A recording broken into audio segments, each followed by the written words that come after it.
Ya, udah. Jadi ChatGPT itu kan dari perusahaan luar negeri. Kita pakai teh kalau nggak berbayar ada batasnya nih. Kayak per hari misalkan ada kuotanya kayak cuma bisa berapa pesan, ntar udah di stop, disuruh nunggu berapa jam. Kalau mau berbayar ya silakan sok, ayah duit mah sok weh.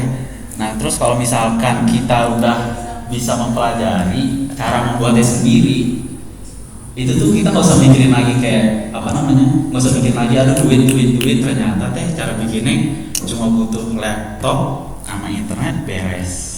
Gitu kan Pak? Benar? Ya kumaha, masih takut salah ini teh. Ya oke siap. Masih tidak menerangi bahwa kita bisa bikin sendiri. Itu maksudnya. Kita bisa bikin sendiri, kita bisa berdaulat ya Pak. Anjay, sangat nasionalisme guys. Maaf ya, saya Gen Z jadi agak-agak ngaco, otaknya kurang bener gitu loh. Jadi ini nih yang di layar yang di sana itu ChatGPT, tapi yang sebelah satu ini nggak tulisan ChatGPT karena ini adalah AI yang kita udah bikin sih, kita udah atur biar jalannya di komputer ini doang. Komputer sebelah. Oh yang ini, jadi nyalain di sini terus laptop yang ini teh connect ke yang sini gitu kan? Ya. Terus apa lagi ya? Kayak gini-gini tuh sebenarnya nggak begitu ribet ya. Cuma kalau ada di websitenya Babe, di wikinya Babe itu udah ada penjelasan semuanya ketera, bahasa Indonesia, bahasa Inggris pun juga udah ada cara menginstalasi AI atau kecerdasan buatan di laptop kita atau komputer kita sendiri. Hanya butuh yang tadi saya bilang laptop sama internet dan beres. Terus yang ribetnya tuh kalau misal kayak ini tuh ibarat asistennya tuh ada banyak tipe, ada banyak level. Ada yang levelnya tinggi, itu tuh butuh komputer yang mahal-mahal, misalkan kayak kalau ada GPU graphic processing unit yang butuhnya GPU yang gede bisa puluhan juta. Itu kan kita kan nggak semuanya bisa ya, tapi ada. Oh iya maaf.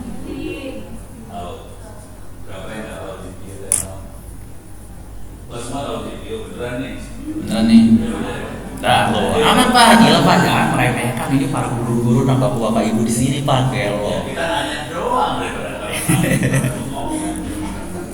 Jadi kalau lanjut sini, kita bisa milih, ada banyak banget pilihan model-model AI kecerdasan buatan yang dibuat dari perusahaan-perusahaan luar, terus mereka tuh ngasih gratis kayak open source gitu kan Pak.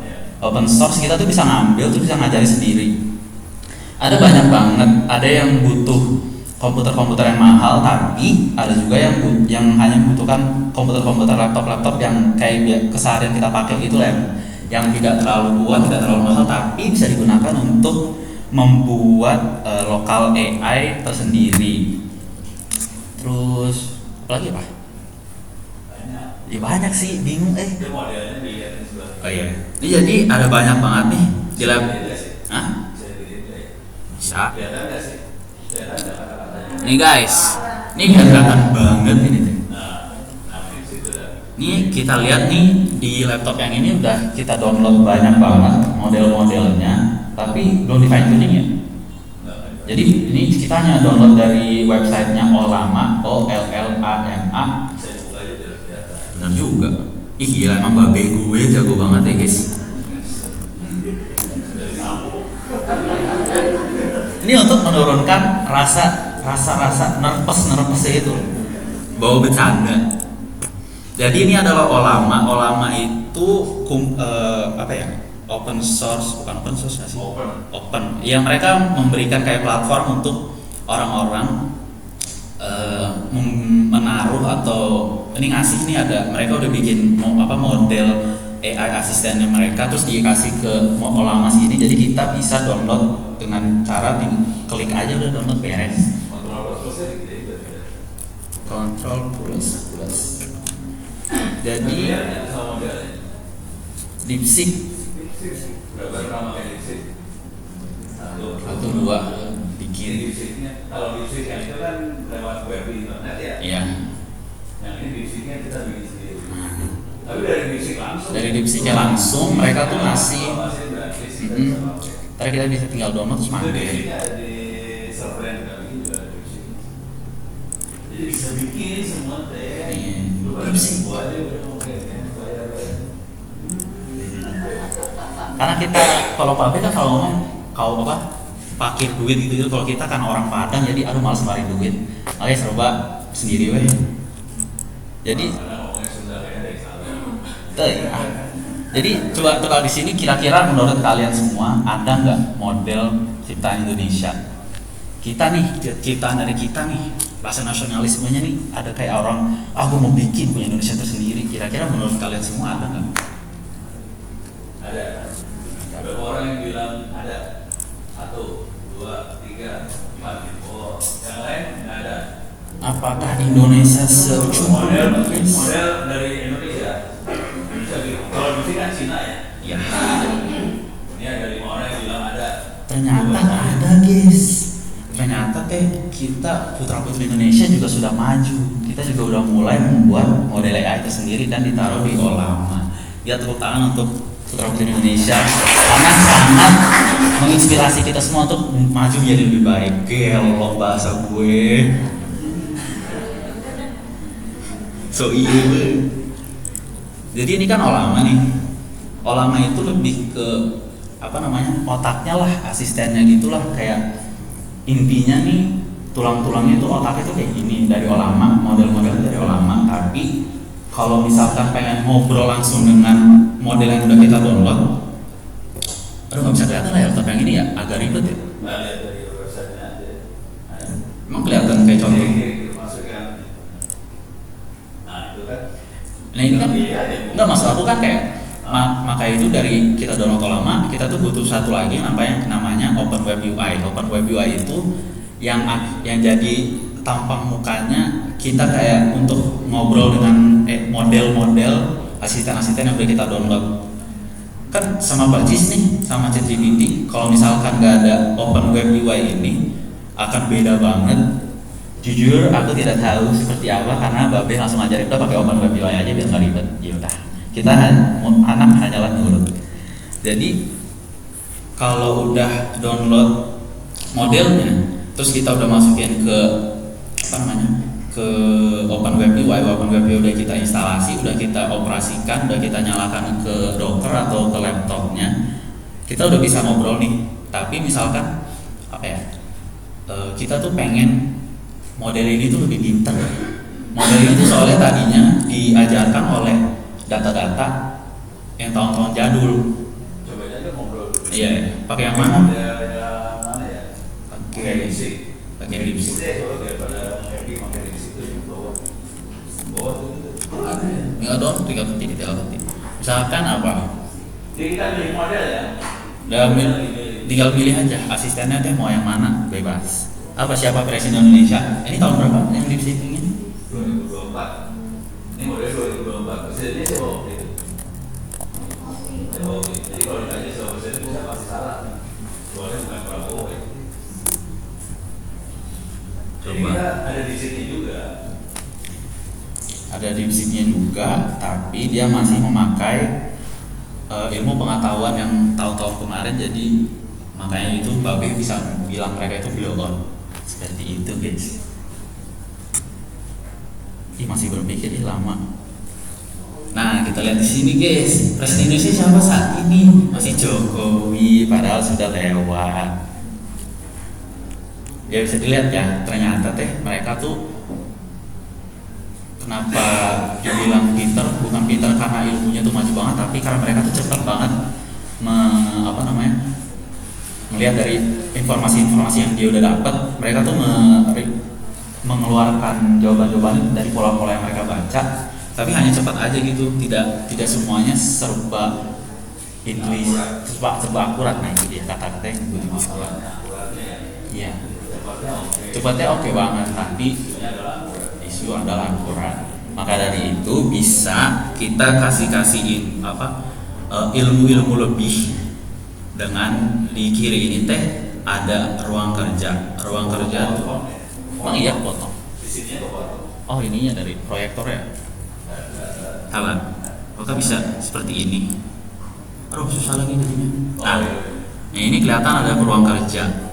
Ruang kerja tuh kita bisa kayak nambahin nih pengetahuan terbarunya tuh yang di dunia tuh yang ada sekarang tuh ini nih.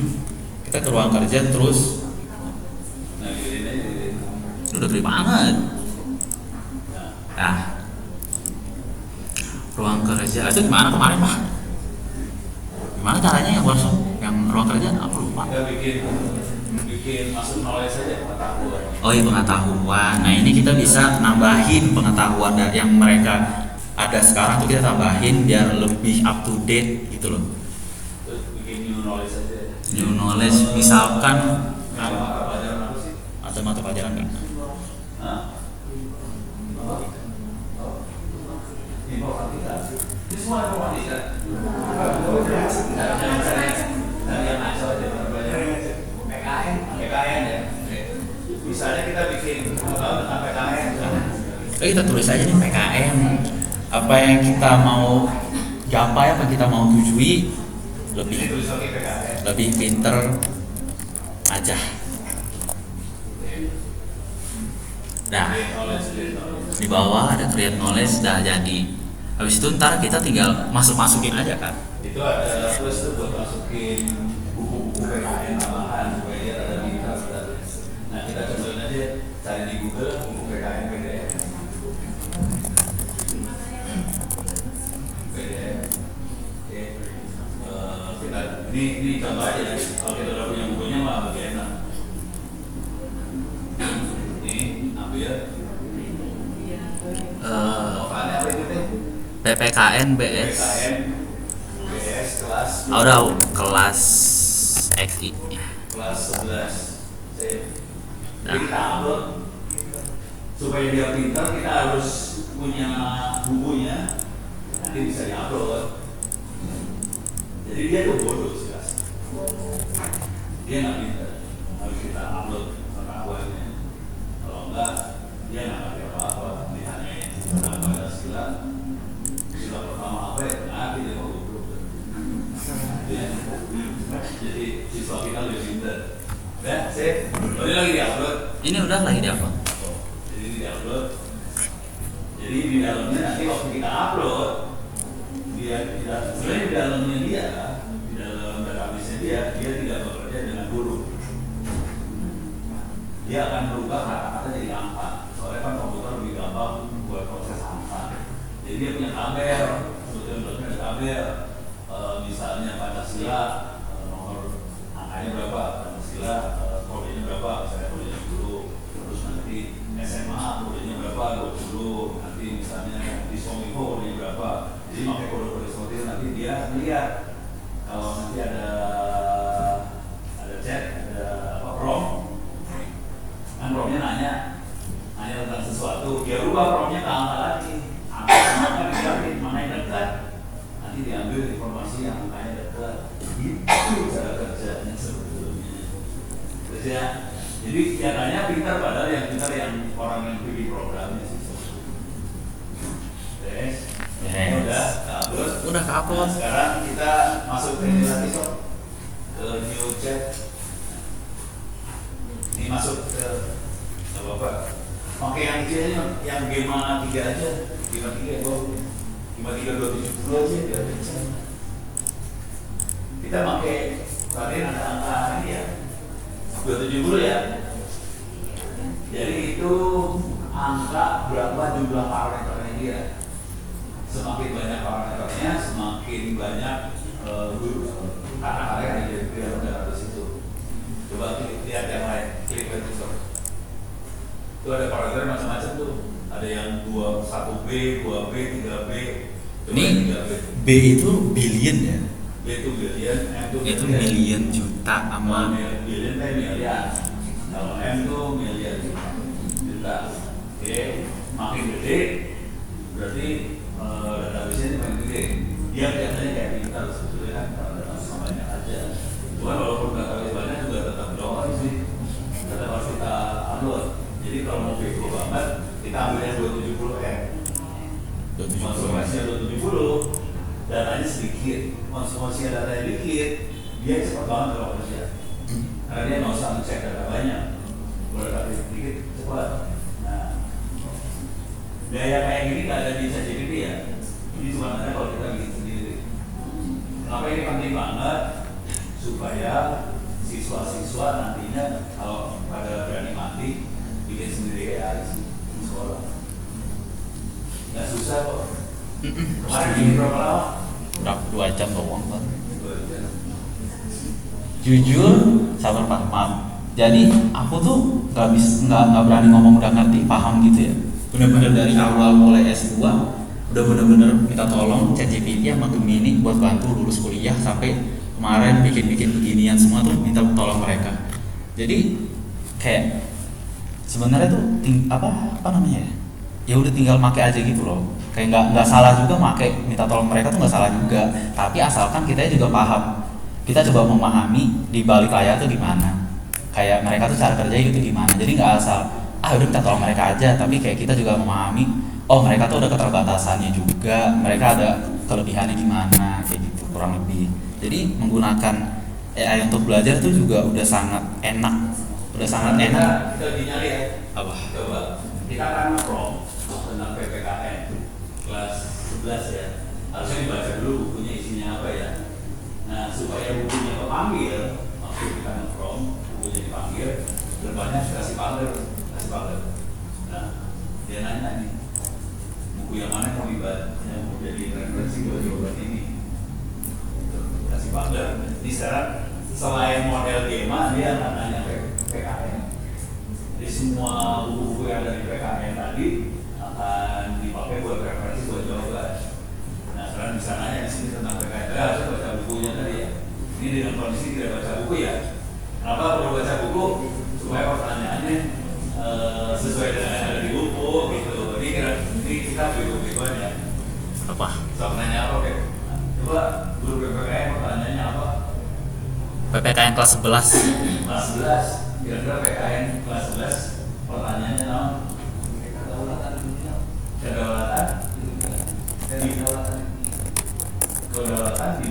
Ya,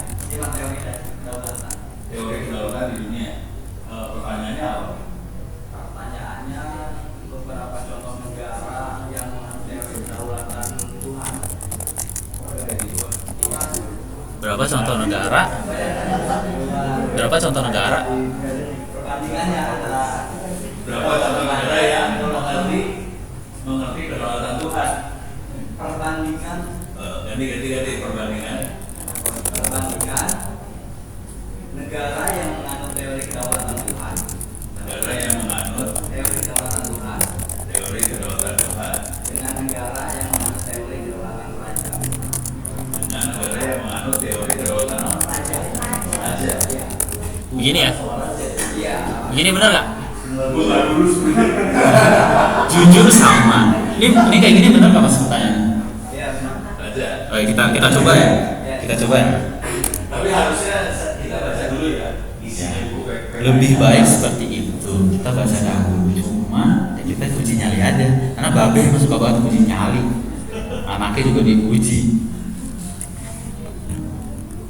Nah ini ada masalah di promnya, harusnya di promnya kita tulis jawab pakai bahasa Indonesia, tapi nggak apa-apa lah. Jadi dia jawab nih bahasa Inggris keluarnya. Gitu. Nggak bisa bahasa Inggris. Oh atau di bawahnya tambahin yang besar lagi. Tulis ulang dalam bahasa Indonesia gitu aja dah. Kelupaan dari promnya lupa tambahin bahasa Indonesia. Nah udah, gedein bisa kan ini?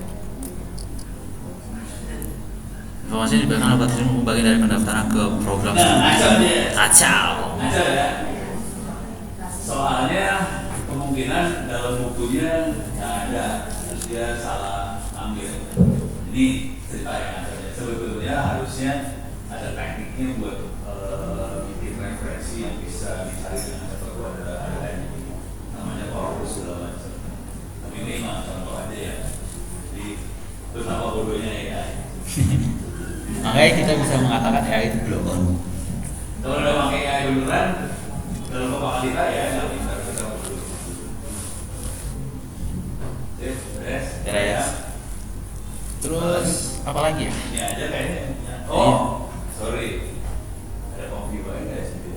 Kayaknya nggak Aku nggak tahu. Nggak ada. Nah. Masuk Flores sih. Suka orange. Boom. Itu oke. Jadi ini namanya machine learning. Oke, ini machine learning. Kalau si Jack suruh cerita pusing. Jadi kalau dari pengertianku aja ya, machine learning itu ibarat kayak pendahulunya dari AI atau kecerdasan buatan yang kita tahu sekarang. Machine learning itu kayak AI sekarang itu mereka itu mengenali pola, tapi udah dalam skala yang jauh lebih besar daripada machine learning. Machine learning itu ibarat kayak genangan airnya doang lah. Kalau AI itu udah lebih ke lautan yang udah dalam banget, udah gede banget.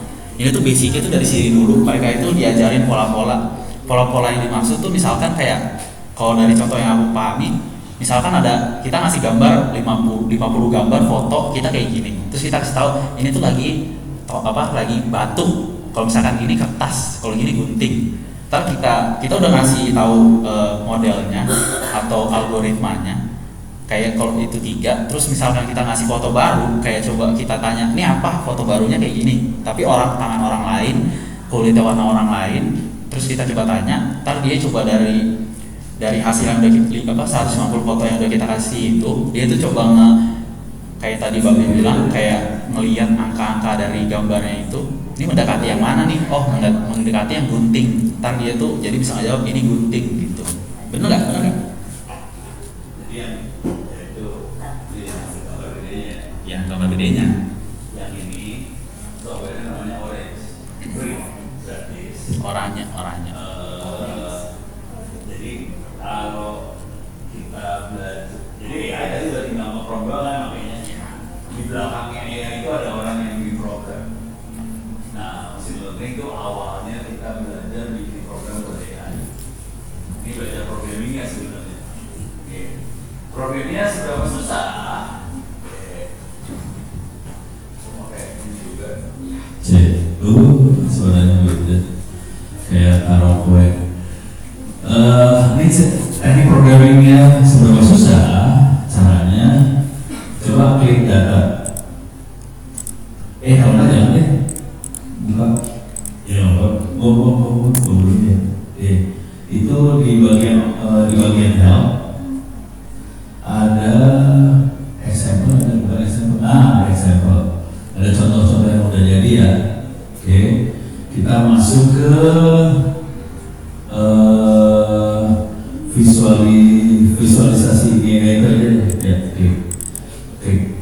Ini contoh gimana kita visualisasi data. Ini contoh visualisasi. Yang Anda lihat di depan kelihatan kayak program nggak sih? Itu program bukan? Itu kayak gambar doang ya, disambung-sambung ya. Yang Anda lihat di depan itu program. Jadi programming itu terutama kalau belajar machine learning selucu kayak gini doang sebetulnya. Nah, itu ya coba diklik kan kiri ya, klik. Nah, ini datanya tutup. Itu datanya bisa diklik kan itu ya. Nah, data benernya kayak gini. Intinya file Excel sih. Oke, file Excel, datanya file Excel. Nah, sekarang bisa nggak kita lihat datanya seperti apa? Oke, ini sebenarnya data tentang bunga iris bunga iris ya. Iris sentosa. Yes, bisa dicari di Google bunga iris. Oke, bunga iris itu ada 3 jenis: iris sentosa, iris versi color, versi color sama iris virginica. Beda ukuran.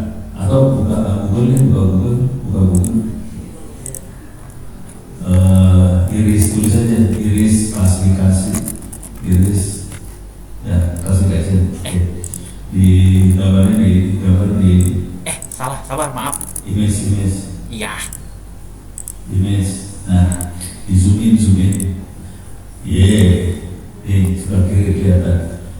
Ini ada tiga-tiganya iris. Tapi ukuran ini sama ini beda. Oke. Bisa nggak kita, ini juga dia ukur. Oke, jadi kalau si irisan ini ukurannya kayak gini, yang ini kayak gini. Dari ukuran ini kita bisa klasifikasi nggak benda itu. Oke, teknik yang sama juga terjadi di dunia nyata. Contoh, ini siswa kan punya nilai. Kita bisa biasanya bikin klasifikasi kan. Ini siswa pinter. Dari kalau nilainya bagus-bagus semua ini kategorinya siswa pinter. Kalau nilainya bego, siswa bego. Kalau nilainya rata-rata, siswa rata-rata. Kalau nilainya kayak gini, siswanya lucu. Kalau nilainya kayak gini, siswanya suka ngaco, gitu ya. Kalau nilainya kayak gini, kayaknya ini siswa bakatnya bakat tukang oprek apa segala macam. Itu kita butuh melakukan klasifikasi. Itu kalau di pendidikan. Kalau di kesehatan, kita cara klasifikasinya lewat mikroskop. Ini virus COVID, ini virus flu, ini virus apa. Itu semua mainnya klasifikasi semua. Nah, si iris juga sama, dia ukur, terus dia bikin klasifikasi. Oke, masuk lagi ke ininya, tutup aja. Sekarang keluarin itu. Nah, gedein. Sorry, maksudnya gedein yang itu ya. Atas, itu ya. Ini ada 3 iris ya, biru, kuning, merah, kelihatan kan? Biru, hijau, merah. Hijau, biru, hijau, merah. Hijau, merah. Oke. Pertanyaannya, hijau sama merah gampang nggak misalnya? Campur ya. Biru gampang ya. Nah, algoritma juga sama, benar. Algoritma kalau secara visual, secara mata gampang, algoritma gampang misalnya. Nah, sekarang kita ubah parameternya.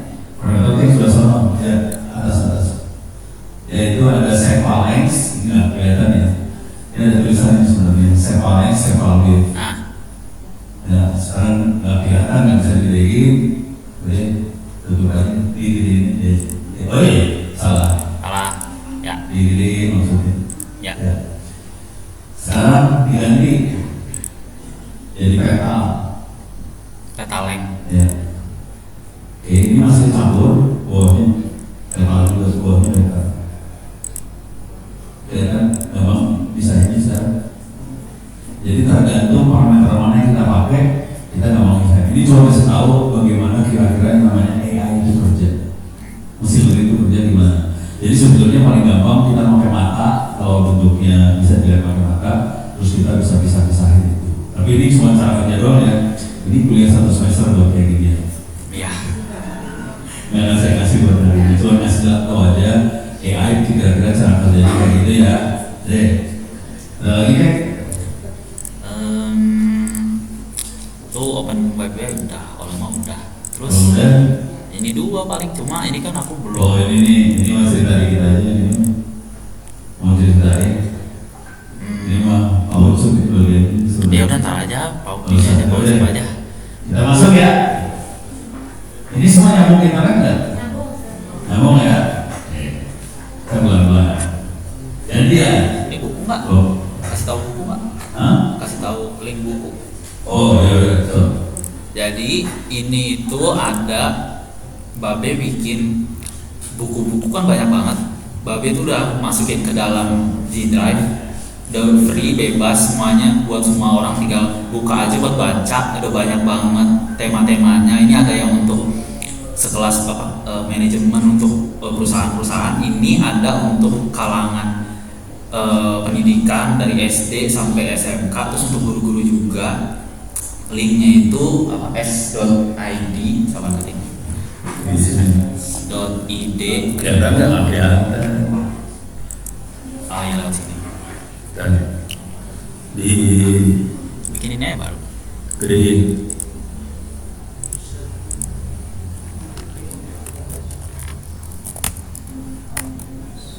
Free minus. Silakan diakses, itu juga ada s.id/free/OWW-ebooks. Ini udah Itu gratis ya? Ya. Bisa di-download. Ini dari buku-buku Babe udah ada. Lah. Siap Bu, aman. Jadi s.id slash ke depan free s.id slash ke depan free strip OWP strip ebooks.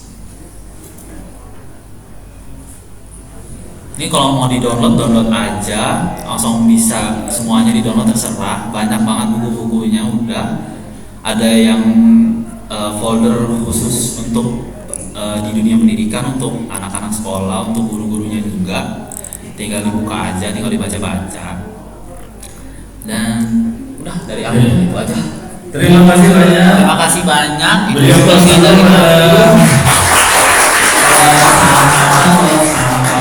kita maaf, ini pertama kali ya guys ya. Silakan. Pertanyaan kali stres. Ya. Oke, ini lanjut ya. Ini buat Bapak Ibu guru. Jadi tadi masuk ke S, saya ulang di sini lah biar gampang.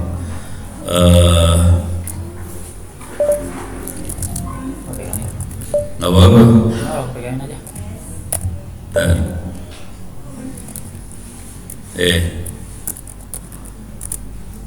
Jangan. Ini mau bingung. Intro. Apa lah udah. Oke. Ini lebih lengkap. Ini yang atas tadi ini ya.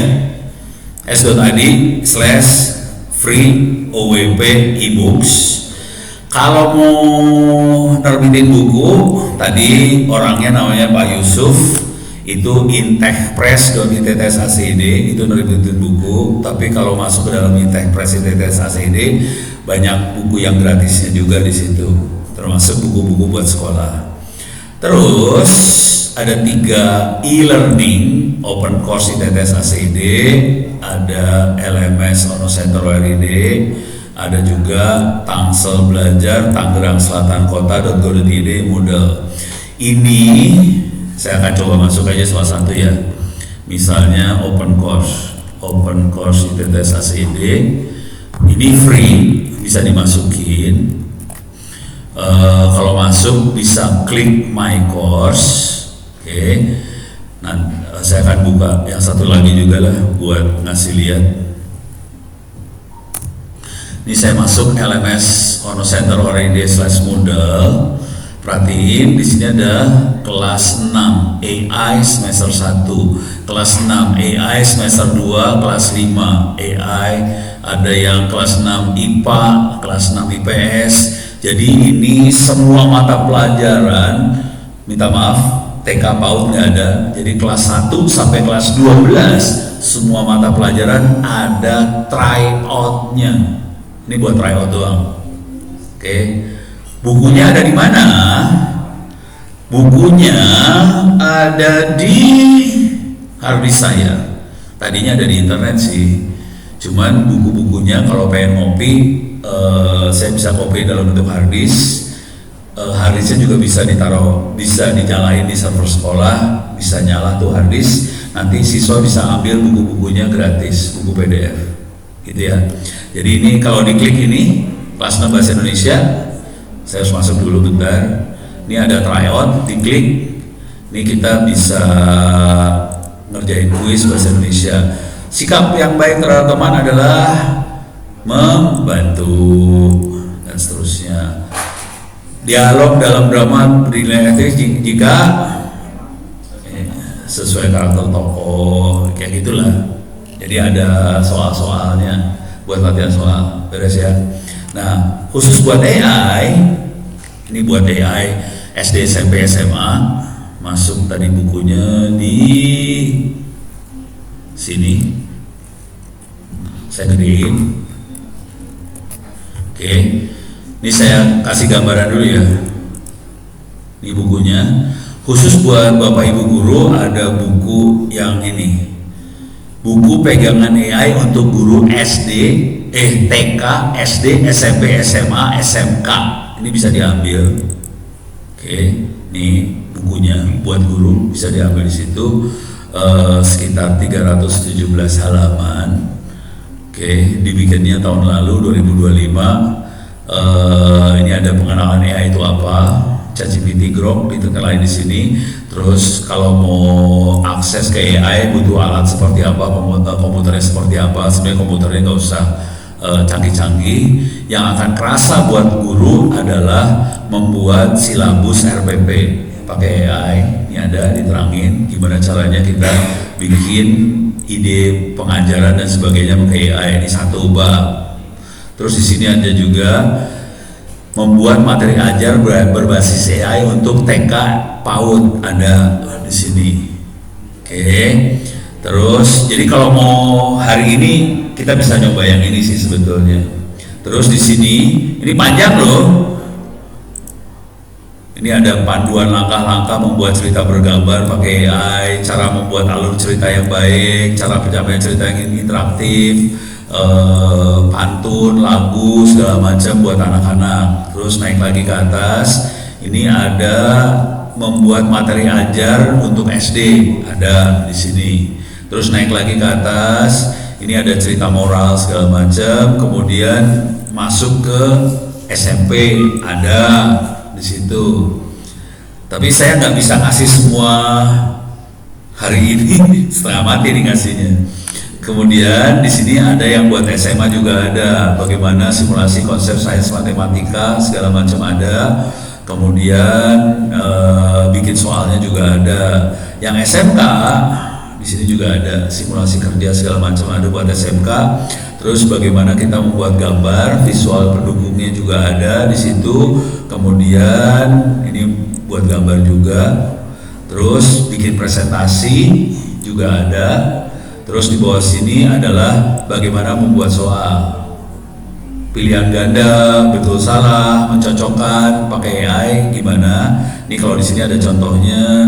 Nih multiple choice dulu ya, pilihan ganda. Terus di sini ada benar salah. Terus di sini ada mencocokkan. Terus bagaimana kita bikin ujian. Ini semua kita bisa pakai situs yang ini, kayak gini-gini. Ini semua free nih. Ini semua nggak pakai duit ya, lihatin. Jadi memakai situs kita bikin kayak opencourse.itetes.acid, softwarenya semua free, bikin soalnya juga nggak susah sih sebetulnya, gampang banget. Oke. Terus mengarahkan tugas kelompok sama tugas lapangan itu seperti apa, rubrik nilainya yang otomatis kayak gimana, terus bagaimana kita menganalisa siswa pakai AI juga ada, dari nilai-nilai yang ada, dari minat siswa segala macam, dari tulisannya siswa kita bisa analisa pakai AI. Terus juga untuk administrasi guru, buat surat pengantar, laporan kegiatan, bikin laporan hasil belajar, membuat absensi, rekap otomatis segala macam. Dan terakhir adalah contoh best practice-nya seperti apa. Oke, itu silahkan dibaca-baca. Karena ini waktunya cuman beberapa jam aja, saya kesulitan buat ngajarin semuanya. Saya akan langsung loncat ke bikin buku nanti. Ini kebayang ya. Nah, ini yang buat gurunya. Buat siswanya di sini ada AI buat siswa SD, SMP, SMA, SMK ada. SD-nya cuma kelas 5 sama kelas 6 aja. Yang SMP, SMA, SMK lebih ke arah AI. Kalau yang SD-nya lebih ke arah ngoding, computational thinking. Oke, sekarang kita masuk pelan, saya akan kasih cuplikan-cuplikan aja ya. Tapi nanti kalau mau iseng silahkan dibaca. Kira-kira kalau yang SMA itu yang tadi pakai orange, yang tadi dijelasin. SMA tuh kayak gitu pakai orange. Jadi kalau mau coba dibaca buku-buku yang SMA-nya itu akan pakai orange dia, yang SMA. Oh, saya harus kasih tahu dulu filosofi di balik buku ini. Buku ini filosofinya adalah kita pengen bikin supaya si siswa itu bisa bikin AI. Jadi ini filosofinya bukan pakai AI, bukan. Siswa bisa bikin AI, filosofinya seperti itu. Buku ini dibuat, kenapa buku ini dibuat? Jadi ceritanya kira-kira gini. Wakil Presiden Pak Gibran itu minta ke Dignas supaya AI dimasukin ke kurikulum, gitu. Tapi saya nggak tahu waktu itu cerita benernya, saya nggak tahu. Itu kejadiannya bulan Januari tahun 2025. Gibran minta AI masuk ke kurikulum. Saya nggak tahu apa-apa waktu itu. Kemudian mulai beberapa orang dari Dignas ngubungin saya, tapi nggak ngomong soal itu. Jadi ada Pak Fasli misalnya, dia bekas wamen. Udah gitu dia ngajakin saya, "No, gimana kalau kita webinar AI buat guru-guru di Sumatera Barat?" Ya udah, ya boleh. Karena saya emang suka ngoprek kayak gituan, ya mulai saya berinteraksi sama guru-guru di Sumatera Barat lewat webinar. Yang saya nggak habis pikir waktu itu adalah ini hari kerja, hari gurunya harus ngajar segala macam. Pesertanya ada 1.500 guru, agak kaget, kok bisa hari kerja 100 guru, dalam hati kayak gitu doang. Yang ngasih sambutan Gubernur Sumatera Barat, kemudian yang ngasih keynote speech staf khusus menteri, kan jadi tinggi banget nih urusannya. Tapi saya nggak terlalu curiga apa-apa sih waktu itu.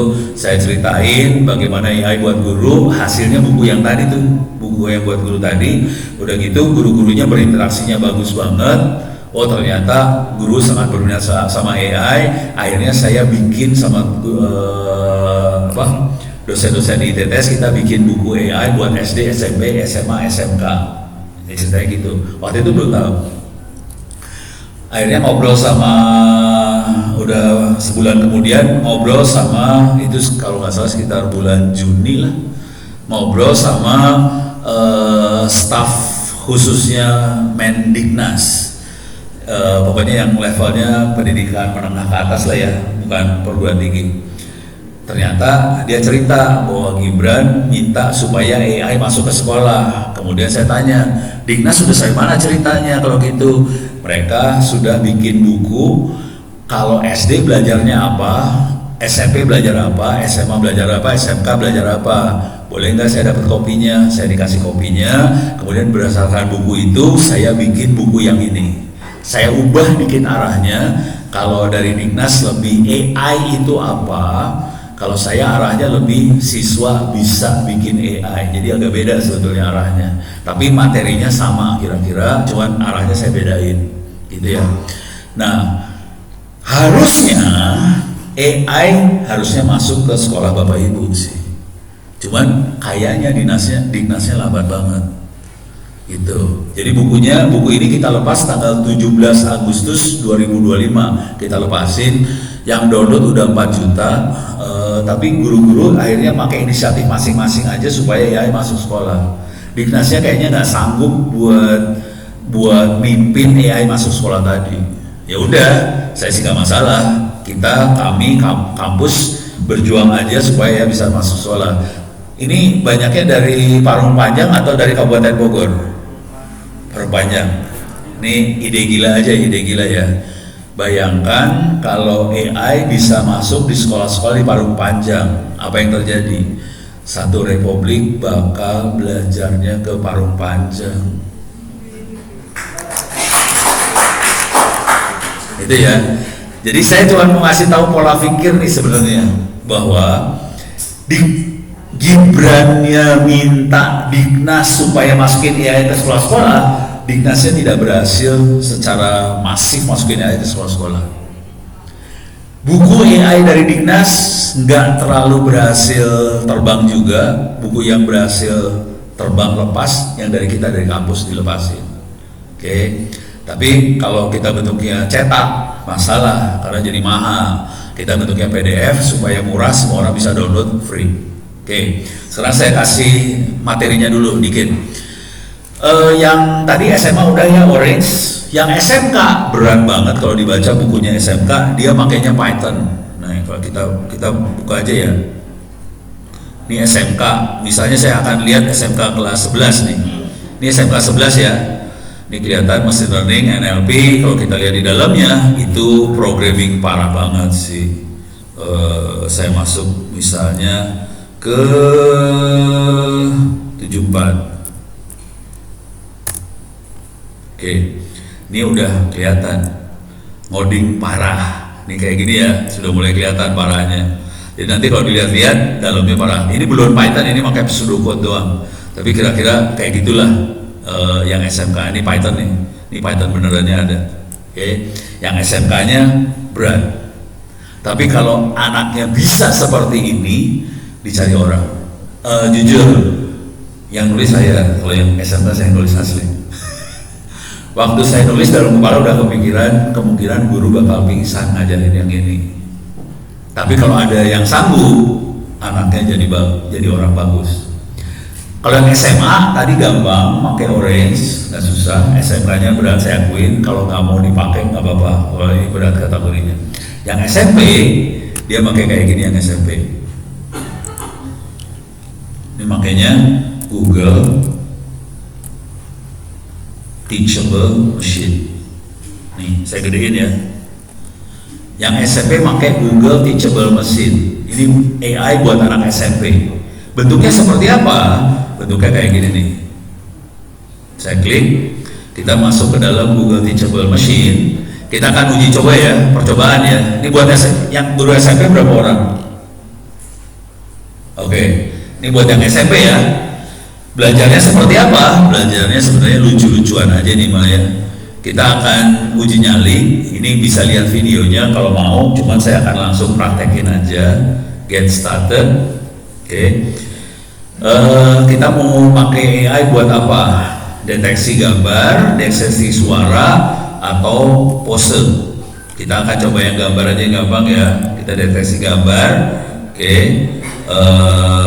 Kita pakai standar image model. Ini program AI ini yang Anda lihat di depan ini adalah program AI. Oke. Saya aktifin, jadi ada dua kategori di sini, kelas 1 sama kelas 2. Misalnya saya bikin kategorinya bogem. Bogem tuh bogem ya. Terus satu lagi adalah dadah tuh gini maksudnya dadah gitu ya. Dadah. Jadi ada dua kelas. Kita akan masuk ke kelas bogem dulu pakai webcam. Oke. So, mau digituin. Ya udah. Terus rubah arah. Oke, rubah arah lagi. Dimiringin dikit lah. Nggak usah maksudnya gini. Ya udah. Oke. Ya. Oke. Jadi kita punya beberapa pose bogem. Deh. Sekarang kita ke bawahnya. Webcam lagi ya. Oke. Sekarang dadah nih. Dadah. Rubah arah lagi. Geser. Miringin gimana lah. Miringin gini dah. Horizontal lah sekalian kagok. Ya. Gini ya tuh. Nah. Ya gitu. Sip ya. Jadi berapa pose? Ada yang bogem, ada yang dadah. Beres ya. Kita udah punya data. Jadi ini sebenarnya ngajarin filosofi ke siswa bahwa AI itu harus diajarin. Kalau nggak diajarin dia nggak ngerti bogem itu gimana, dadah gimana. Jadi kalau udah modding kayak gini kita udah tahu, kita pasti dalam kepala sederhana AI itu belum on sih. Beres. Nah sekarang kita akan ini di tengah ini training. Kita training AI-nya. Klik aja di sini, dia akan training data-data yang kita masukin, dia bikin. Oke, sekarang udah selesai training. Ini perhatiin di sebelah sini ada tulisan bogem sama dadah nih. Oke, sini mukanya doang muka. Nah, mukanya si Jack dikiranya dadah. Oke, sekarang geser. Sini. Tangannya bogem lagi bogem. Nih, bogemnya naik sekarang. Oke, dadahnya naik. Coba digeser. Diputar dikit, dadanya masih sama. Coba ganti jadi bogem. Oh dia masih bingung. Bogemnya arahnya tadi trainingnya kurang bagus berarti. Gambarnya soalnya backgroundnya ini. Oh backgroundnya yang bikin kacau ya. Iya. Ya. Tapi ini kelihatan AI itu di sini ada kata-katanya. Ini ada tulisannya nih. Di sini ada tulisannya nih. Ini ada angka nih. Berapa persennya ada. Kayaknya dia sekian persen bogem, sekian persen dadah. Kira-kira gitu. AI kayak gitu. AI sebenarnya statistik sih. Probabilitasnya kayaknya ini 70% bogem, sekian persen ada. Nah ini diajarin di anak SMP. Terus ya, anak SD seperti apa? Nah, sekarang buat anak SD. Berapa orang guru SD di sini? Ada. Nah, ada yang SD serius. Oh ada satu orang SD. Oke. Sekarang Bu Guru kita bisa jalan sedikit. Ini buat guru SD.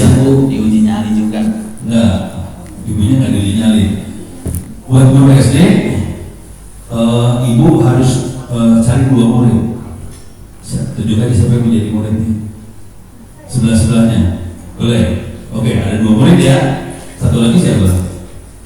Sebelah. Oke. Boleh di depan, Bu. Oke. Jadi fungsinya guru SD sini santai. Jadi tugasnya guru SD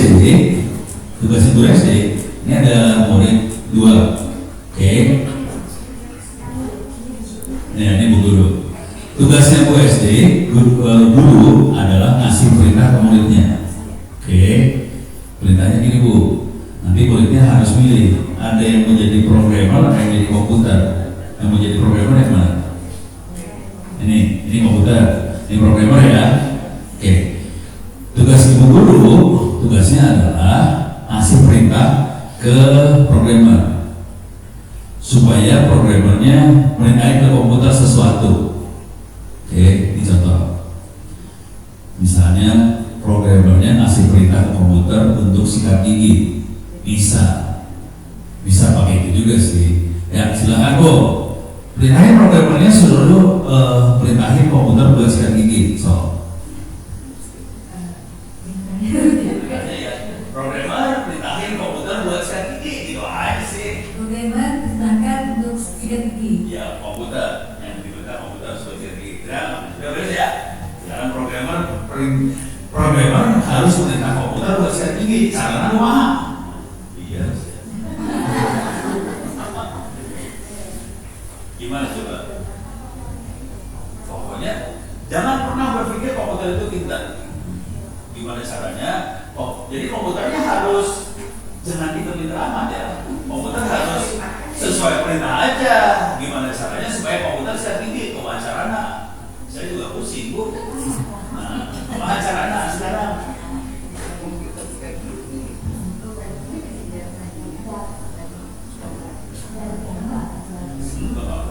Pakai kata-kata aja. Kayak kata-kata lu yang sederhana-sederhana aja. Bingung kan? Agak susah ya, saudara-saudara ya. Ini ada usul dari komputer. Programmernya cuma ngasih perintah komputer sikat gigi. Kira-kira komputer nanti nggak ada perintah kayak gitu? Nggak ngerti. Bukan Google juga percuma. Ini harus logika berpikirnya gini ya. Komputer itu belum on, AI itu belum on. Harus kita perintahnya satu persatu, baru dia bisa kerja. Jadi kira-kira kalau satu langkahnya gimana pertama kali? Tentukan pasta gigi dan sikat. Sediakan air untuk sikat gigi. Ini programnya kecanggihan. Komputer nggak secanggih itu. Komputer nggak secanggih. Jadi ini latihan buat siswa SD bahwa komputer itu nggak secanggih itu. Jadi perintahnya harus satu-satu. Bisa komputer balik kanan, maju ke depan, belok ke sebelah situ. Ujungnya ke toilet sih sebenarnya. Jalan sampai ke toilet. Ya, jadi satu-satu. Arah ke sini, sekian langkah. Arah sini sekian langkah. Buka pintu. Satu-satu perintah ya. Masuk sampai toilet. Terus ambil odol. Udah. Dari ambil nih.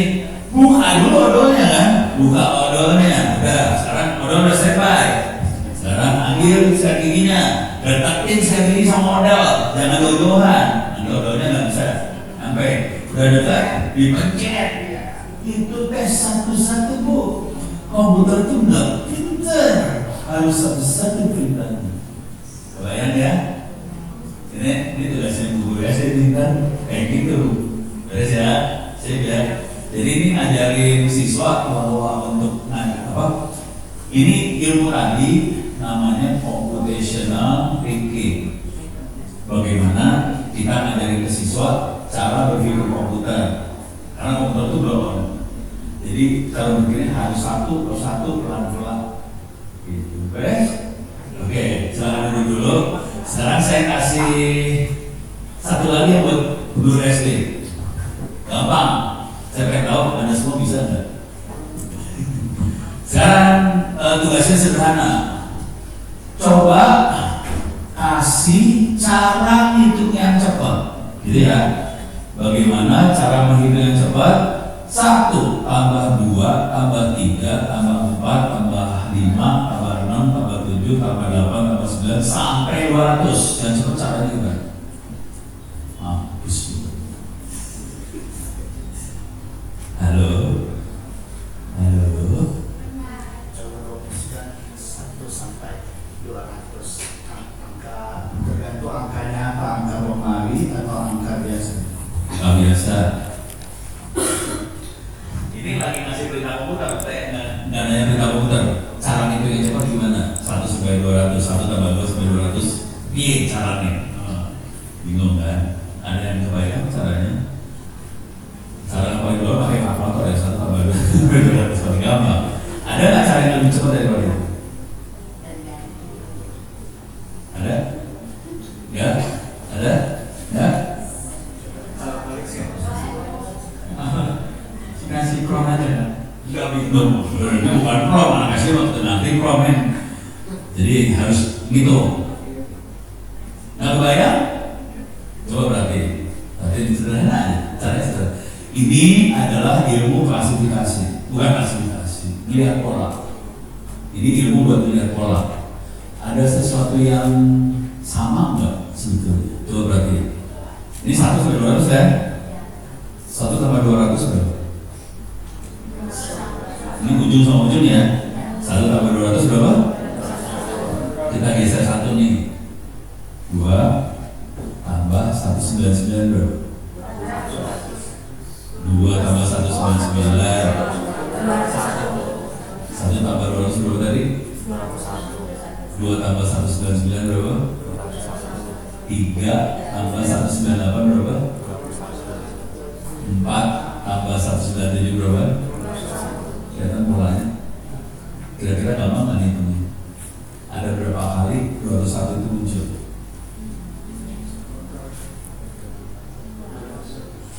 Ada digeser 1, 200, geser 1 dong. 2, 199 dan geser 1 nih. Akan ada berapa kali dia muncul? 100 kali kira-kira. Jadi gampang kan? 100 kali 21 kan? Jadi cepat hitungnya. Ini yang dipakai melihat pola-pola seperti itu penting, harus belajar. Soalnya ini namanya algoritma di komputer. Algoritma itu hanya bisa efisien kalau kita bisa mengalih pola. Jelas ya? Pusing. Pasti nggak kebayang. Pasti yang di otak isinya 1 tambah 2 tambah 3 lama gitu. Gitu. Kayak kita harus belajar. Nah, udah beres ya? Oke, sudah. Praktek Pak. Ada ini kita. Praktekin. Ini langsung. Ada ini tadi. Yang mana? Yang mana? 1 sampai 200. Kalau mau gampang, prakteknya cuma gini doang, pakai otak doang. Tadi hitungan 1 tambah 2 tambah 3 tambah 4 sampai susah dia.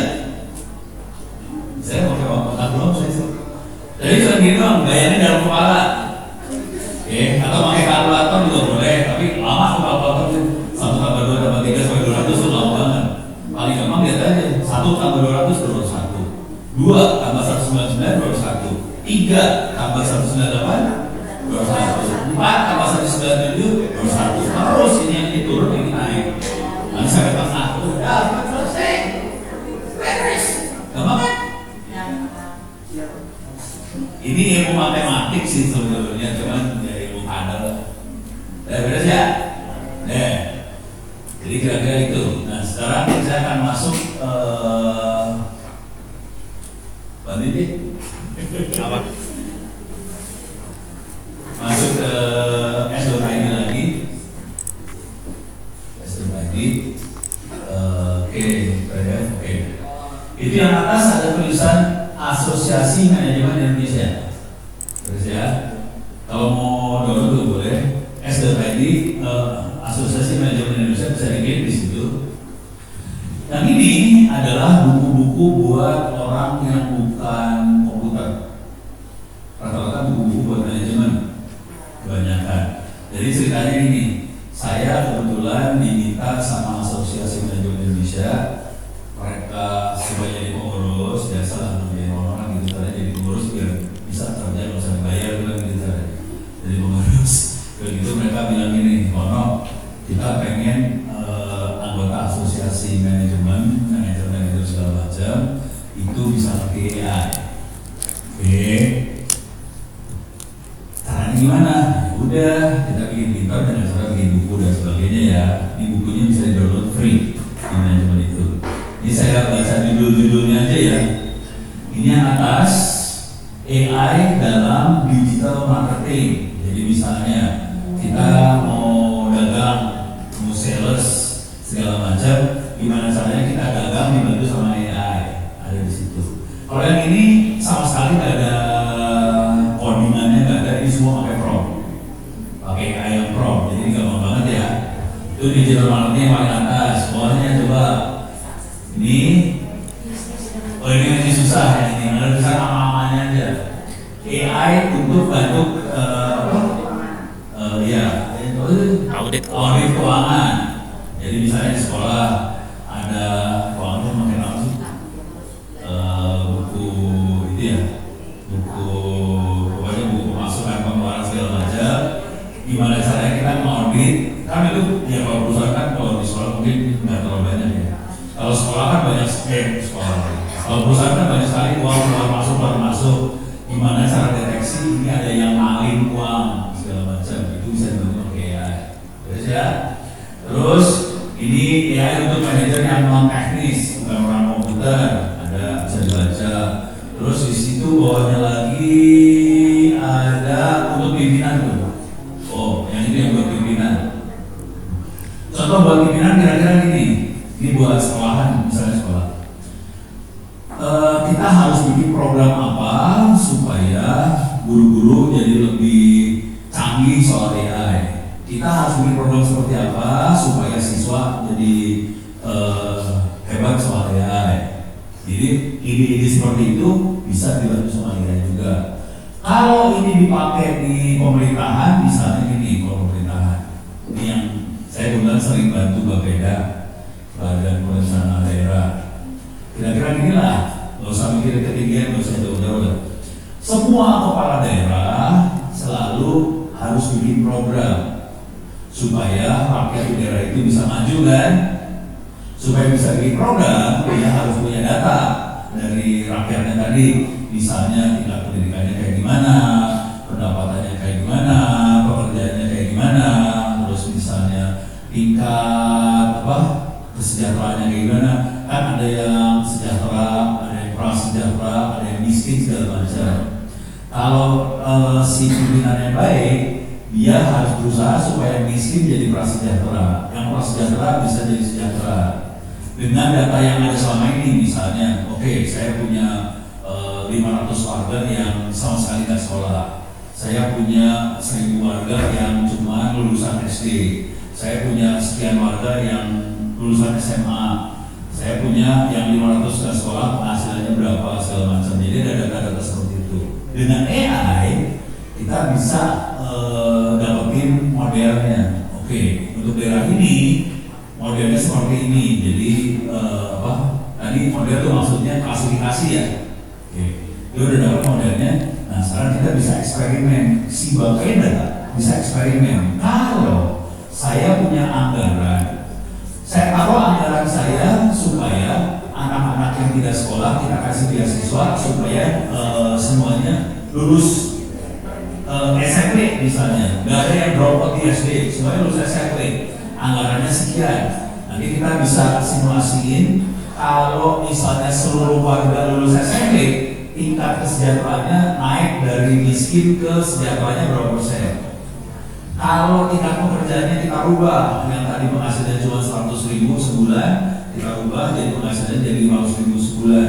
Nanti yang dari prasejahtera jadi sejahtera berapa persen. Ini semua program ini kan pakai anggaran. Nanti dia bisa kalkulasi. Kalau saya punya anggaran sekian, anggaran itu harus saya taruh di mana? Apakah mau taruh di pendidikan? Apakah mau ditaruh di urusan kerjaan supaya pendapatannya naik? kan anggaran kita terbatas cuma sekian. Ini mau taruh di mana supaya sebanyak mungkin orang yang pindah level dari miskin ke prasejahtera, dari prasejahtera jadi sejahtera, itu dikerjain sama berbeda. Makanya ya kita nggak bisa pakai tangan sekarang, udah pakai AI supaya itu semua bisa jalan. Jadi ya dipakai banget buat kayak gitu. Terus ya sebelum masuk buku di sana jam berapa? Jam 9 ya. Sebelum masuk buku saya kasih lihat, sekarang saya akan kasih lihat gimana caranya kita analisa data. Pakai AI ini tujuannya buat berjurnal sebetulnya, dan ini bisa kita pakai buat berjurnal, bisa pakai buat perencanaan program pemerintah segala macam. Jadi ya saya kasih lihat caranya. Oke. Kebetulan saya masuk ke masukin ke folder. Oke. Kebetulan saya dapat data dari Kementerian Koperasi sama UMKM. Mereka punya 60 juta data UMKM seluruh Indonesia. 60 juta, banyak banget. Oke. Pas saya minta kopi dong, nggak dikasih. Dia nggak mau ngasih datanya, kono jelas. Karena orang penjahat, jadi nggak dikasih datanya. Dia cuma ngasih 1000 UMKM di Bekasi aja. Jadi kita cuma ada contoh 1000 UMKM Bekasi. Ini contoh aja ya. Tapi cara berpikirnya kalau dimasukin kepala, pola pikirnya. Kalau kita punya data apapun bentuknya file Excel, kita bisa analisa macam-macam sebenarnya dari data itu ya. Misalnya file Excel isinya nilai anak-anak, file Excel isinya jumlah bolosnya anak-anak. Nanti kita bisa hubungkan antara bolos sama nilai, ada hubungannya tuh biasanya. Terus misalnya kita punya file Excel keaktifan anak-anak di ekskul, nanti bisa kita hubungan-hubungannya bisa kita lihat ya. Dari file-file itu kita lihat, tolong lihat hubungan antara ekskul sama nilai sama bolos kelihatan di sini. Tapi kalau ini datanya kebetulan data UMKM, kita akan lihat hubungan lagi di situ ya. Oke, masuk ke folder orange. Di mana ini? Tuh orange. Di bagian bawah, paling bawah itu ada UMKM sampel Kota Bekasi nomor 4 dari bawah. Nah itu klik. Oke. Ini ada sampel UMKM Kota Bekasi ya. Jadi minta maaf, contohnya bukan sekolahan, contoh UMKM, tapi cara berpikirnya tolong dilihat aja. Oke. Ini masuk ke bentuknya file Excel, kita bisa lihat macam-macam di situ. Untuk ini kalau melihat data ini, saya jamin taruhan kita nggak bisa ambil kesimpulan apa-apa. Oke. Ini di situ sebelah kiri ada provinsi Jawa Barat, sebelahnya namanya tadi kabupaten, kecamatan, kelurahan, modal. Modal itu kelihatan ada angkanya rada bervariasi, kelihatan ya. Tapi efeknya apa nggak tahu.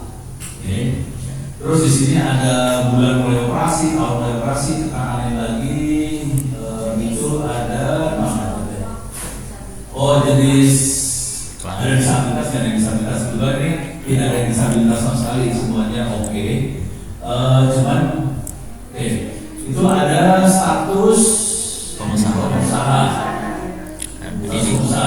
Yang menarik ada tingkat pendidikan.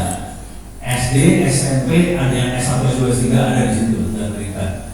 Yang seru ada modal, ada tingkat pendidikan yang mulai kelihatan ya. Terus di situ juga ada apa lagi? Skala usaha sama semua UMKM. Dan jadi itu nggak ada artinya apa-apa tuh kolom itu karena semua UMKM. Jadi kalau semuanya sama mah nggak ada arti apa-apa ya. Kalau bervariasi baru seru nih urusannya. Oke. Terus ada lagi, nah itu metode pemasaran. Ada yang digital, ada yang manual. Nah, kalau saya jadi orang, saya akan pengen tahu apa hubungannya metode pemasaran dengan tingkat pendidikan misalnya. Bisa kelihatan kan tingkat pendidikan mana yang metodenya bagus, bisa kelihatan. Kanan lagi itu ada omset, itu pemasukan. Kemudian terus ada jumlah tenaga kerja laki perempuan. Terus ya, itu data yang kita punya. Sekarang kita akan pakai prompt buat analisa data. Pakai prompt doang ya. Tapi file Excel. Kalau kita punya beberapa file Excel, nggak masalah, ada beberapa file Excel di-upload sekaligus. Tapi nanti promnya harus spesifik. Tolong baca data ini dari file yang ini, data ini dari file ini, data ini dari file ini. Kalau karena kita cuma punya satu file Excel, ya udah satu file Excel kita upload. Oke, tutup, masuk ke ChatGPT. Oke, upload. Oke, masuk ke range, turun lagi ke UMKM akuntansi. Oke, kita masuk upload ke UMKM akuntansi ya. Nah, ini mau bikin paper jurnal atau buat Bapeda perencanaan pembangunan? Main mati. Nah, paper jurnal aja. Ini udah pada S2 tuh sih semua.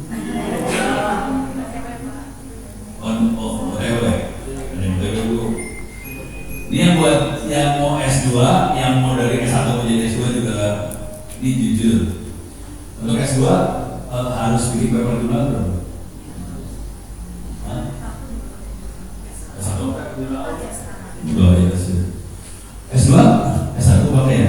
Ya udah S2 ini yang S2 berapa paper jurnal?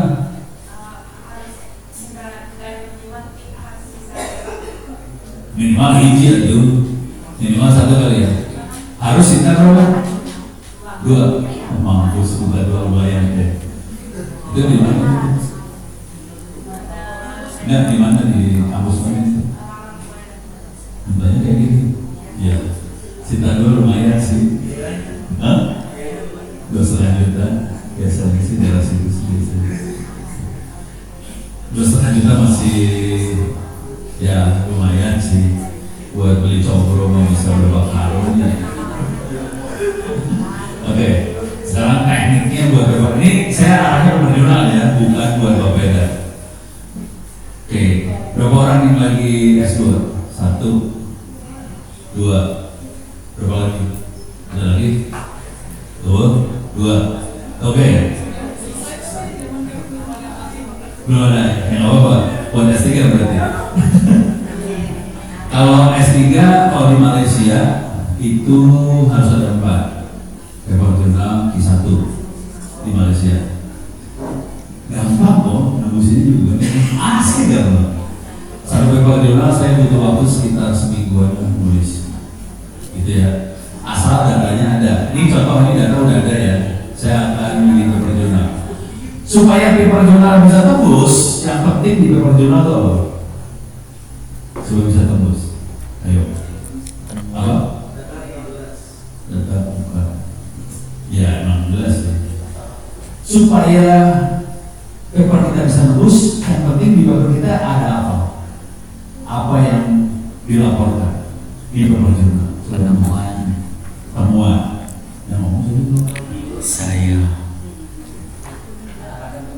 Oh itu ada satunya ini yang ngomong mana kalau ada. Jadi yang penting harus ada nomor ya. Oke, sekarang kita akan cek di sini. Oke, caranya ini udah diupload. Kita kasih prompt ini. Tolong sebutkan novelty dari file yang diupload yang cocok untuk paper jurnal Q1. Walaupun kita mau masukin ke Sinta 2, kita mintanya novelnya Q1. Nanti kalau novelnya Q1 kan masuk Sinta kan? Kalau kita minta novelty buat Sinta 5, masukin Sinta 2 setengah mati lah. Jadi logika berpikirnya setolol itu sih sebetulnya ya. Jadi orang nggak usah pintar-pintar amat, yang pintar bagaimana jadi ada yang baik. Ya, ini Q1 ya, supaya bisa masuk Scopus Q1, enter, kirim. Oke. Nah, supaya bisa tembus satu paper jurnal, biasanya harus ada 3 novelty.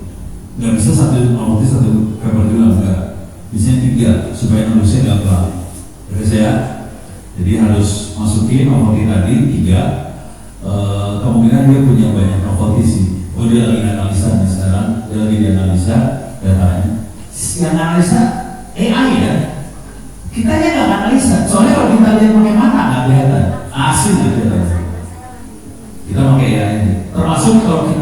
lihat nilai-nilai siswa, nggak kelihatan. Ini hubungannya apa antara absensi sama nilai sama aktifan, susah melihatnya sih sebetulnya. Paling gampang pakai PKS suruh melihat dulu, tapi konsekuensinya datanya bagus. Masih gitu dia. Oke.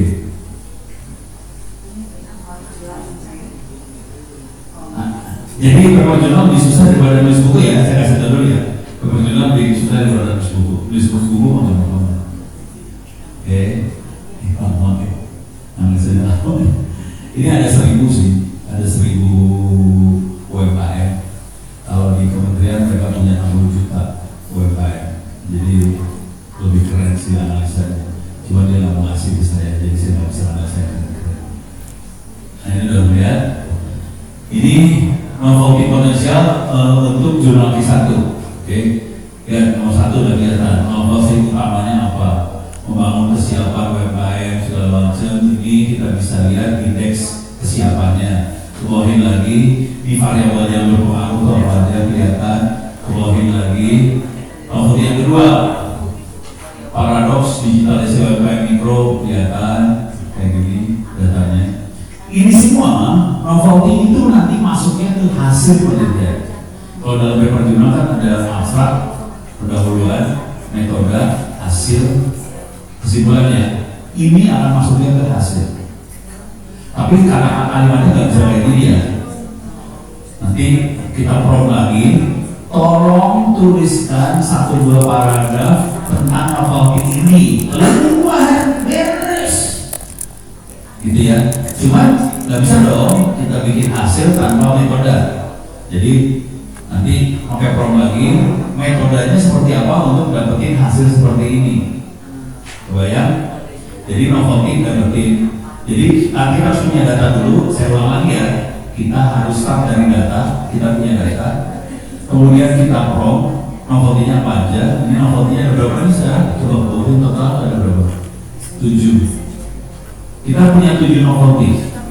Sebetulnya ini bisa untuk 2 paper jurnal. Cuma kalau kita pengen nembus Q1 benar-benar 7-7-nya dimasukin dari dalam 1 paper jurnal.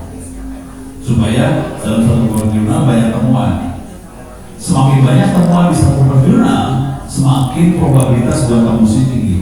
Kalau cuma 1 jurnal 1 temuan, tembusnya susah. Apalagi ini saya mau masukin Q1. Dan harus bahasa Inggris ya. Itu ya. Dan non-voting udah mulai dapat, nanti kita prompt lagi. Cara promptnya gini, misalnya. Oke, sekarang kita prompt, contoh ya, contoh. Ini coba non-voting nomor 1 atau non-voting nomor berapa, ambil. Nah itu udah, ambil nomor 1. Ambil. Oke. Sampai kalimat bawahnya. 1 non-voting ini diambil sampai bawah. Oke, sekarang kita prompt ya. Promptnya berapa? Buatkan 2 paragraf menjelaskan non-voting di bawah ini, gitu ya. Sertakan grafik dan tabel untuk non-voting itu. Jadi ya udah, buatkan 2 paragraf menjelaskan non-voting di bawah ini. Nah, saya udah paste kirim. Di non-voting tadi langsung jadi hasil penelitian. Jadi hasil penelitian lengkap dengan grafik dan tabelnya. Kenapa grafik dan tabel itu penting? Karena reviewer paper jurnal itu sebetulnya malas baca paper jurnal orang. Mereka lebih suka kalau ada grafik, ada gambar sama tabel. Jadi harus ada gambar, grafik sama tabelnya supaya bisa tembusnya lebih gampang karena reviewernya malas. Kenapa saya bisa ngomong seperti ini? Karena saya reviewer paper jurnal. Dan saya malas baca. Ini langsung keluar kata-katanya ya. Tapi nanti kalau masuk Q1 benar harus pakai bahasa Inggris ya. Nah ini supaya gampang kita bahasa Indonesia aja. Keluarin grafiknya, ini tabelnya keluar, grafik keluar. Keluar kan? Nah sekarang kalau mau digombalin, hasil penelitian itu hanya bisa keluar kalau kita punya metode penelitian. Gitu. Sekarang tulis lagi pakai prompt. Sebutkan, jelaskan metode dalam 2-3 paragraf metode apa yang dipakai untuk mendapatkan hasil penelitian ini. Itu aja udah. Dapat metode nih. Oh ini cepet lah. Tapi ini lagi paling cepet ya. Biasanya saya kalau kerja semingguan sih, kalau berperjuangan saya kerja seminggu jadi. Tembusnya gampang. Yang susah bayarnya. Kemarin saya masuk ke P2, bayarnya 15 nih. Sakit hati. Kembali modal soalnya. Nembus, duitnya nggak kuat. Jadi makanya saya lebih suka nulis buku. Udah nggak usah keluar duit, yang dapat manfaat banyak orang. Kalau paper jurnal udah bayarnya mahal, nggak ada yang baca. Mendingan gue nulis buku, manfaat banyak. Ini keluar kan? Metodenya keluar. Kalau merasa kurang dari metode, misalnya harus ada rumusnya, harus ada apanya, tulis. Pakai rumusnya apa, tulis. Nanti keluar semua. Ya? Setelah dua itu, oke, udah keluar. Setelah dua itu, diperhatiin cara nulis ini. Bukunya ada di s.id/free/books loh. Nanti kalau lihat s.id Google Drive itu s.id/free/books itu ada buku tentang teknik menulis paper jurnal di ada. Dan khawatir ada lah yang terakhir ini ada semua bukunya. Udah gitu, tapi kalau mau nyata juga nggak masalah sih, itu sih oke aja. Udah, jadi bukunya bisa di-download. Nah udah gitu, perhatiin dari tadi, saya bikin judul nggak? Enggak. Jadi kalau nulis sesuatu, apakah itu tugas akhir, skripsi, disertasi, tesis segala macam, jangan mulai dari judul, itu bikin sengsara. Soalnya kalau kita mulai dari judul, kita mengunci diri sendiri. Kita nggak bisa lari, kan harus ikuti judul dong. Judul ditulisnya paling akhir. Jangan pernah mulai dari judul. Kacau banget. Jadi bilangnya gini, nego sama pembimbingnya, saya mau topiknya sekitar ini ya, tapi nanti bisa berubah tergantung temuan yang kita dapat. Jadi judul disesuaikan dengan temuan. Jangan dibalik, bikin judul dulu, cari temuannya, pingsan, dijamin nggak akan dapat. Iya, pada ketipu semua kan, makanya pada lulusnya susah semua, soalnya pembimbingnya salah semua caranya.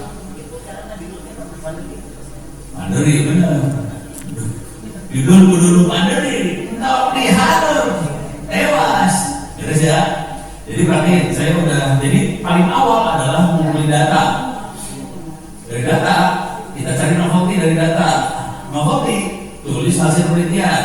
Hasil penelitian, tulis metode. Dibalik loh, bukannya metodenya apa buat hasil ini, dibalik. Hasil dulu, metodenya apa buat dapat ini, keluarin grafis segala macam. Sudah itu, tulis kesimpulan. Nah sekarang tulis, buat kesimpulan dari hasil penelitian sama metode yang kita pakai. Buat kesimpulan, biasanya saya tambahin highlight di kesimpulan temuan yang kita dapat. Gitu. Sorry ya, ini teknik nulisnya kebalik semua. Pasti nggak pernah. Pasti kok bimbing juga saya ngomongnya balik ya. Mulai dari judul dulu kan, judul dulu masih tewas aja saya kasih tahu dulu. Kalau saya dibalik semua, mulai dari hasil dulu. Ini kesimpulan udah dapat kan? Sudah dapat kan? Jadi berarti mulai dari data, novelty-nya apa, pakai prompt, novelty hasil penelitian ya, hasil metode, hasil sama metode. Kalau dapat, cari kesimpulan. Kalau saya upload. Saya kumpul dalam satu file doc, terus file docnya di-upload, itu yang dimintain. Tolong simpulkan hasilnya apa. Jadi data, novelty, hasil, metode, kesimpulan. Habis ini kemana kita lagi? Abstrak. Udah kesimpulan adalah abstrak. Ya, sekarang tulis. Buat abstrak satu paragraf, abstrak sama satu paragraf. 200 kata maksimum, oke? Kalau saya tambahin. Biasanya ini dosen-dosen yang tolong ditulis intro, ditulis ini segala macam, bikin perkara kayak gitu kan. Apa saudara kata kita nggak bisa macam-macam di situ, harus ditulis. Kalau saya biasanya saya tambahin highlight novelty yang kita dapat dalam penelitian ini. Kalau saya bersabrak, setiap kalimat novelty, Alfabetnya isinya novelty semua. Kalau saya tulis, dan kalimat pertama saya biasanya sadis banget. Bahasa Inggris ya, bahasa Inggris saya tulisnya gini biasanya. In this world, dalam pekerjaan ini, for the first time, we find. Ini arogan banget bahasanya ya. Dalam pekerjaan ini, untuk pertama kali di dunia, kami menemukan ini. Itu arogan banget. Jadi saya kalau nulis arogan. Jadi untuk pertama kali di dunia kami menemukan ini. Itu di kalimat pertama saya biasanya saya gituin banget. Udah gitu reviewer pas baca langsung matanya kan langsung kaget. Wah ini orang sombong banget. Dibaca isinya novelty semua. Ya udah lulus lewat. Itu gampangnya. Beres. Udah diantar abstraknya. Kalau dari plagiasnya gimana Pak? Saya harus ngerti cara bekerja anti plagiat ya. Anti plagiat itu cara bekerja gini. Yang namanya plagiat itu kalau ada dua tulisan sama persis diganti penulisnya. Aku untuk aspirasi ini bagaimana? Ini cerita benerannya ya. Jadi kan tadi saya punya banyak buku tuh. Jadi saya mainlah ke DPR RI, ke orang IT-nya DPR RI. Saya ceritain di buku saya, silahkan di-download. Tahu yang dikerjain sama anak DPR RI, di-download lah buku saya. Dimasukin ke Turnitin. Ada semua di Turnitin buat ngecek plagiat. Sekarang pertanyaannya, kira-kira buku saya plagiatnya berapa persen? Bisa nebak nggak? 7%. Logika berpikirnya ini sederhana. Plagiat itu hanya terjadi kalau ada dua tulisan yang sama persis diganti namanya. Itu udah 99,9% plagiat tuh. Kalau tulisan sama persis. AI sama tulisan lain sama nggak tulisannya? Beda lah. Aman tuh plagiat. Cuman kalau ada software lain yang ngetes, ini yang nulis AI atau manusia, dia akan bilang ini AI. Nah itu gimana Pak? Gampang. Semua gampang begini. Caranya? Harus berpikir cara bekerja AI. AI itu mesin, ya itu mesin ya. Kata-katanya itu kayak kata-kata kalengan. Jadi kata-katanya tidak meset. Kata-katanya seperti ini. Caranya supaya nggak jadi kata-kata AI, kita ubah aja kata-katanya sama kita. Promnya? Bukan prompt. Jadi kata-kata yang udah jadi itu Oh, udah jadi diubah. udah jadi dirubah lagi, kita tulis ulang pakai kata-kata kita aja. Dan manusia punya kecenderungan kata-katanya ngaco, apalagi kalau kita nggak bisa pakai bahasa Inggris, kita ganti pakai kata kita, udah hilang aja. Hilang, bukan plagiat. Terdeteksi bahwa dia, kalau plagiat itu udah jelas nggak plagiat. Kalau pakai AI bukan plagiat udah jelas. Jadi AI kalau dicek pakai Turnitin langsung dibuat 10. AI ya, buat 10. Yang terdetek kalau dia ditulis pakai AI, dia bisa deteksi. Yang penting ada di parafrase ya semuanya. Di parafrase pakai manusia, pakai otak kita aja. Karena otak kita itu ngerandom banget. Otak kita ngerandom jadi AI-nya nggak bisa deteksi itu. Berapa persen harus di parafrase? Kalau saya sih nggak, kalau saya gombal sih, ini caranya. Gimana? Nggak sama parafrase kalau saya sih. Jadi caranya gini doang. Si AI ngecek semua huruf yang ada di dokumen tadi. Oke. Jadi semua huruf dalam dokumen akan dia cek. Kalau kita ngedit dokumen, kita sebenarnya nyelipin huruf-huruf buat supaya apa? Margin kiri kanan lurus, terus dibikin italik apa segala macam, itu manusia banget tuh, bukan AI. Jadi kalau saya kadang-kadang kata-katanya nggak saya rubah, cuman di tab, ini diratain, terus formnya dirubah apa. Saya ngerubah kayak gitu doang sih biasanya. Itu langsung ini ya? Nggak, masih ada sih bahasanya sekitar 30%. Dia akan bilang 30% AI yang nulis, padahal 100% AI. Saya rubah format doang sendiri. Jadi harus ngerti cara kerja si mesin di belakang layar sih sebenarnya. Kalau udah ngerti kita bisa kadal lama. Ini koma juga ngaruh ya? Oh, nggak ngaruh. Misalnya kita salah, jadi semakin banyak salah di dalam dokumen semakin manusia. Semakin random itu semakin manusia. Banyak salah sama random itu manusia. Kalau semuanya bagus, perfect, itu namanya AI. Beres ya? Bayang kan?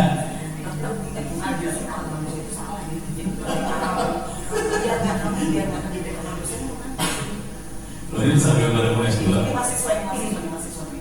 Oh, mahasiswa. S1. Iya, S1. Oh, alah. Ya udah, tadi kayak gitu. Kalau kita di kampus gampang. Ini kasih tahu ya, sebagai dosen buat ngecek mahasiswanya ngerjain pakai AI atau enggak, gimana caranya? Tahu nggak? Dosen di kampus buat ngecek ini kerjaan dikerjain sama AI atau mahasiswa langsung. Cara ngeceknya gimana? Enggak. Bahasanya beda mungkin ya. Saya emang nggak gitu. Tahu nggak cara saya gimana ngecek? Suruh mahasiswa maju presentasi. Terus salah selesai langsung. Belum bawa kamu kayak ayah. Lulusnya gini, yang lulusnya apa sih? Langsung lupa. Saya mah dosennya sadis sih, gampang-gampang aja. Terus, tapi kita mengizinkan mahasiswa pakai AI banget. Jadi saya ngizinin banget anak-anak pakai AI, soalnya AI membuat kerjaan cepat dan anaknya bisa cepat pintar.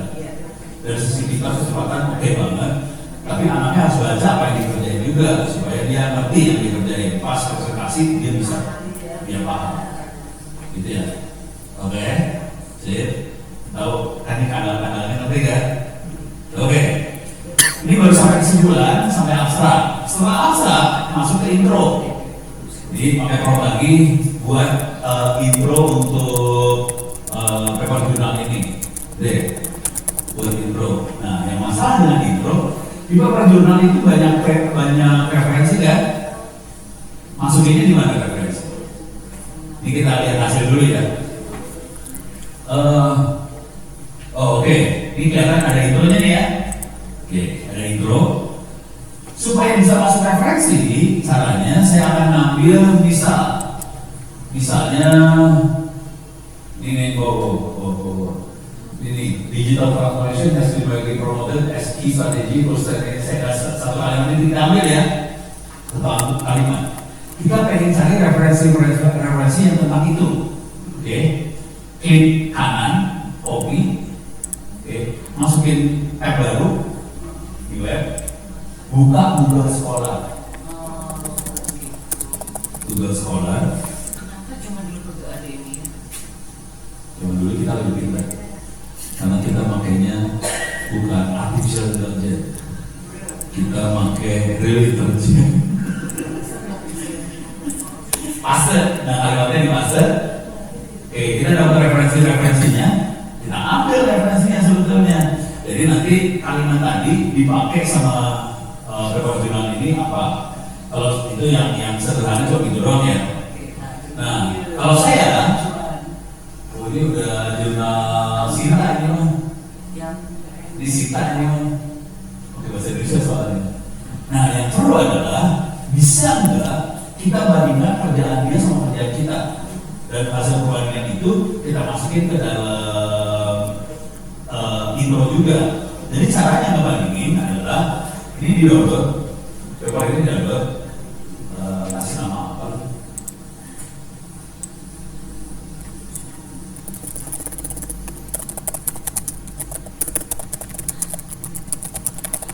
Ya udah pertanyaan, udah kita ini file itu upload.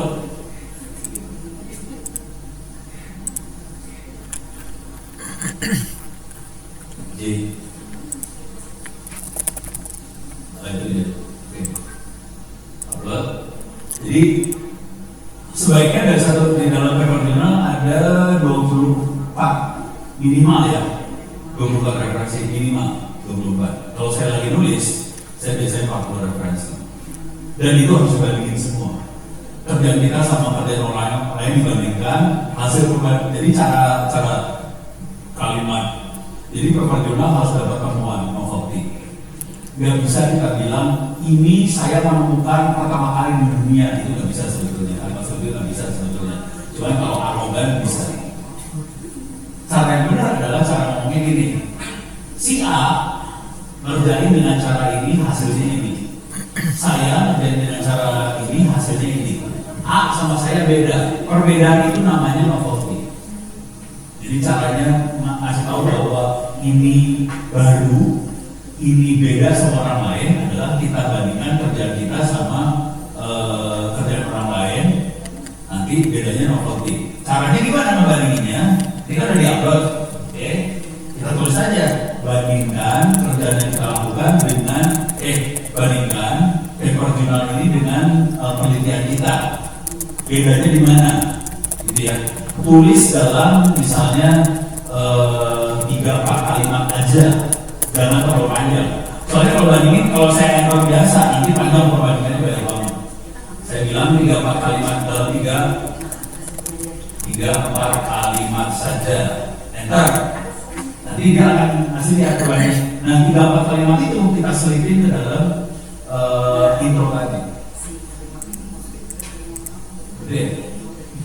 Pokoknya enak ini. Tapi kita harus ngerjain untuk 40 referensi paper jurnal ya. Jadi, ini 3-4 kalimat udah panjang dia itu. Ini panjang ya. Nah ini kan, tapi kita harus bahasa Inggris ya. Ini kalimat ini masih dalam intro. Itu tekniknya. Kebayang? Setelah ini semua selesai, nanti paper jurnalnya kita harus tulis dalam bentuk format apa ya? Kalau di referensi. Sekarang terakhir adalah bikin judul. Udah kalau udah semua selesai, jadi mulai abstrak udah beres, intro udah beres, hasil penelitian bukan hasil. Abstrak, intro, metode, hasil kesimpulan udah beres, sama referensi udah beres, baru buatkan judul. Jadi kalimatnya kira-kira gini. Buatkan judul jangan dari hasil. Judul yang meng-highlight temuan yang ada di paper jurnal ini. Jadi dalam judul harus benar-benar menonjolin temuan kita apa sih? Judul harus menonjolin itu ya, tulis. Ya, kira-kira gitu. Enter, keluar judulnya selesai. Nanti dia akan kasih beberapa judul ya. Kita pilih judul yang keren aja udah. Gampang kok yang berjudul. Soalnya kita orang-orang lama lebih gitu daripada dia.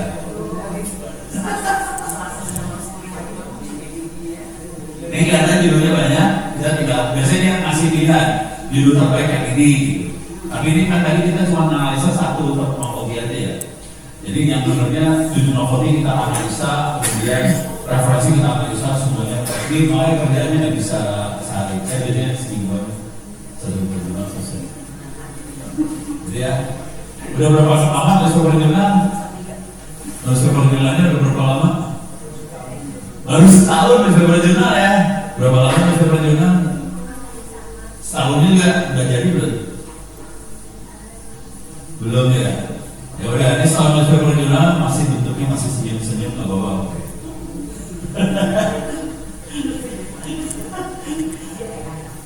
Jadi kalau saya seminggu rata-rata nulis paper jurnal, bukunya kalau buku sekitar 3 jam aja. Sampai jurnal dulu, ada pertanyaan nggak jurnal? Baru melihat hari ini ya? Teknik nulisnya gombal itu baru melihat hari ini.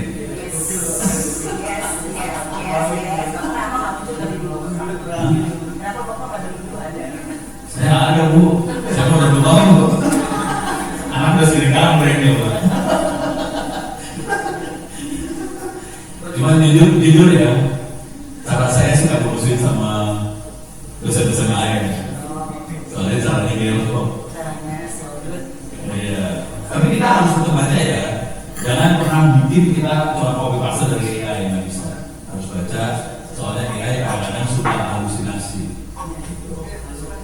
Suka halu ya. Jadi saya harus ngajarin supaya tidak halu. Perhatiin nggak? Supaya tidak halu kan? Perhatiin nggak? Yang saya kerjain supaya AI nggak halusinasi. Hah? File data saya upload, terus itu yang jadi referensi, itu bikin dia tidak halu. Tadi juga ada file referensi saya upload, itu yang bikin tidak halu. Jadi supaya AI tidak halu, file buat referensi data segala macam diupload dan itu jadi referensi pakai file ini. Kalau nggak dia halo, kayak itu berapa? Oke, beres? Ada pertanyaan? Ya. Untuk menggunakan novel tidak ada subscribe gimana? Bisa skip. Jadi bisa penelitian GRD bisa skip. Oh, research gap. Mau research gap. Kalau research gap kita perlu melihat ini ya. Di jujur dulu ya. Ini teknik ada. Seringkali pembimbing tugas saya ngomong soal research gap. Research gap itu kira-kira gini. Ini orang lain udah melakukan penelitian ini ada yang kosong kan? Kita masuk sini supaya kita dapat bisa masuk ke jurnalnya. Saya nggak peduli research gap. Kalau kondisi saya sekarang saya nggak peduli research gap. Caranya adalah jadi kita cuma upload, kita lihat novelty, terus novelty kita bandingin sama referensi yang ada gap kan? Ya ini berarti research gap. Jangan research gap di awal, punya kepala lu. Soalnya research gap di awal kita kan belum dapat temuan. Terus kita harus bikin research gap, mampus. Mendingan gua di temuan baru dibalik, gua cari research gapnya. Beres. Oke, jadi cara berpikir harus dibalik semua kepada lu. Kebanyakan pada dicekokin sama pemimpin sih. Sekarang dicekokin sama kadal. Beres ya. Tapi yang benar ya kalau yang sopan kita baca semua referensi, terus kita lihat ada yang bolong di mana, kita penelitian di situ. Itu namanya mainan research gap. Kalau saya buat komen dulu, udah gitu lihat bedanya yang saya kerja sama orang lain, itu research gap juga. Bayang ya, sip. Oke. Ada banget ya. Soalnya nggak kepikir ya. Ya, silakan. Perkenalkan saya Nikma. Saya mau nanya, tadi kan yang sudah Bapak jelaskan itu adalah sebuah kepraktisan dalam membuat PPR tuna. Nah, apakah dalam membuat itu membuat kecerdasan seseorang itu menurun gitu? Mengurangi tingkat kecerdasan seseorang dibandingkan dengan orang yang dulu yang sebelum ada AI itu harus membaca banyak buku, banyak jurnal dan lain-lain untuk referensi dan membuat hal tersebut gitu. Sedangkan sekarang kita tinggal kasih kata kunci, membuat form langsung jadi gitu. Apakah akan mengurangi tingkat kecerdasan seseorang? Nah, gitu. Bagaimana Pak? Ini pertanyaannya bagus, keren banget ya. Ini sering banget ya nanya kayak gitu, saya sering banget sih.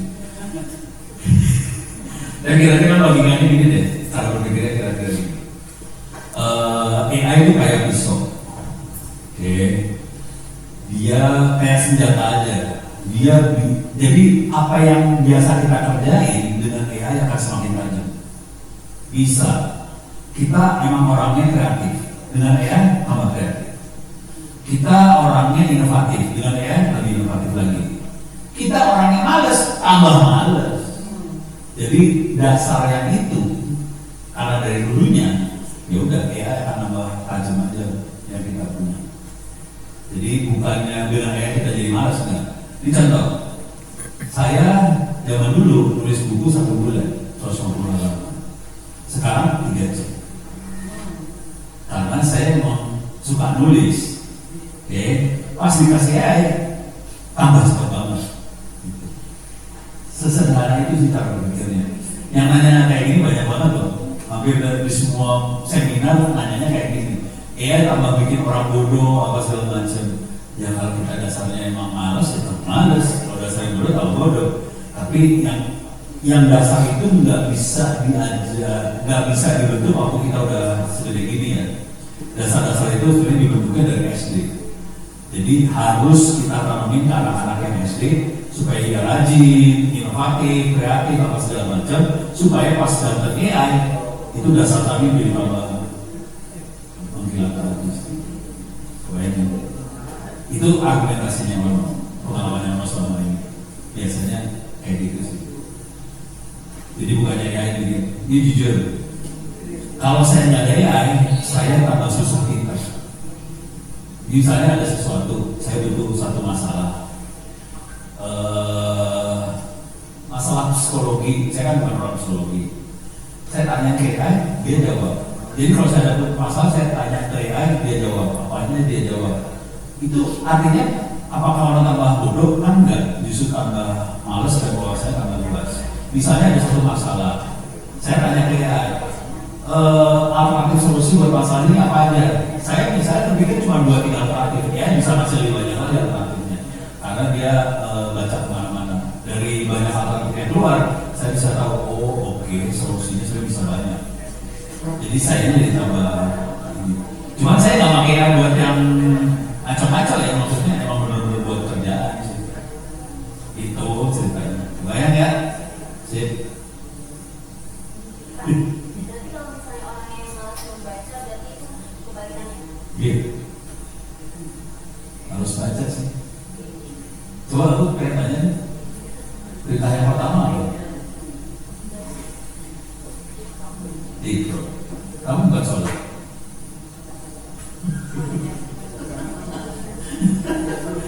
Kenapa nggak sadar? Kenapa nggak sakat? Kenapa ikro? Dan itu tidak ada di rukun Islam, rukun iman, nggak ada baca. Adanya perintah pertama aja. Baca pertamanya kan ikro. Tapi nggak ada di rukun-rukun di ini, nggak ada. Jadi perintah pertama baca, bukan sholatlah, zakatlah, nah, tahu. Terus ya, seru ya. Oke, ada lagi pertanyaan? Ya. Ini belum nulis buku nih dari tadi.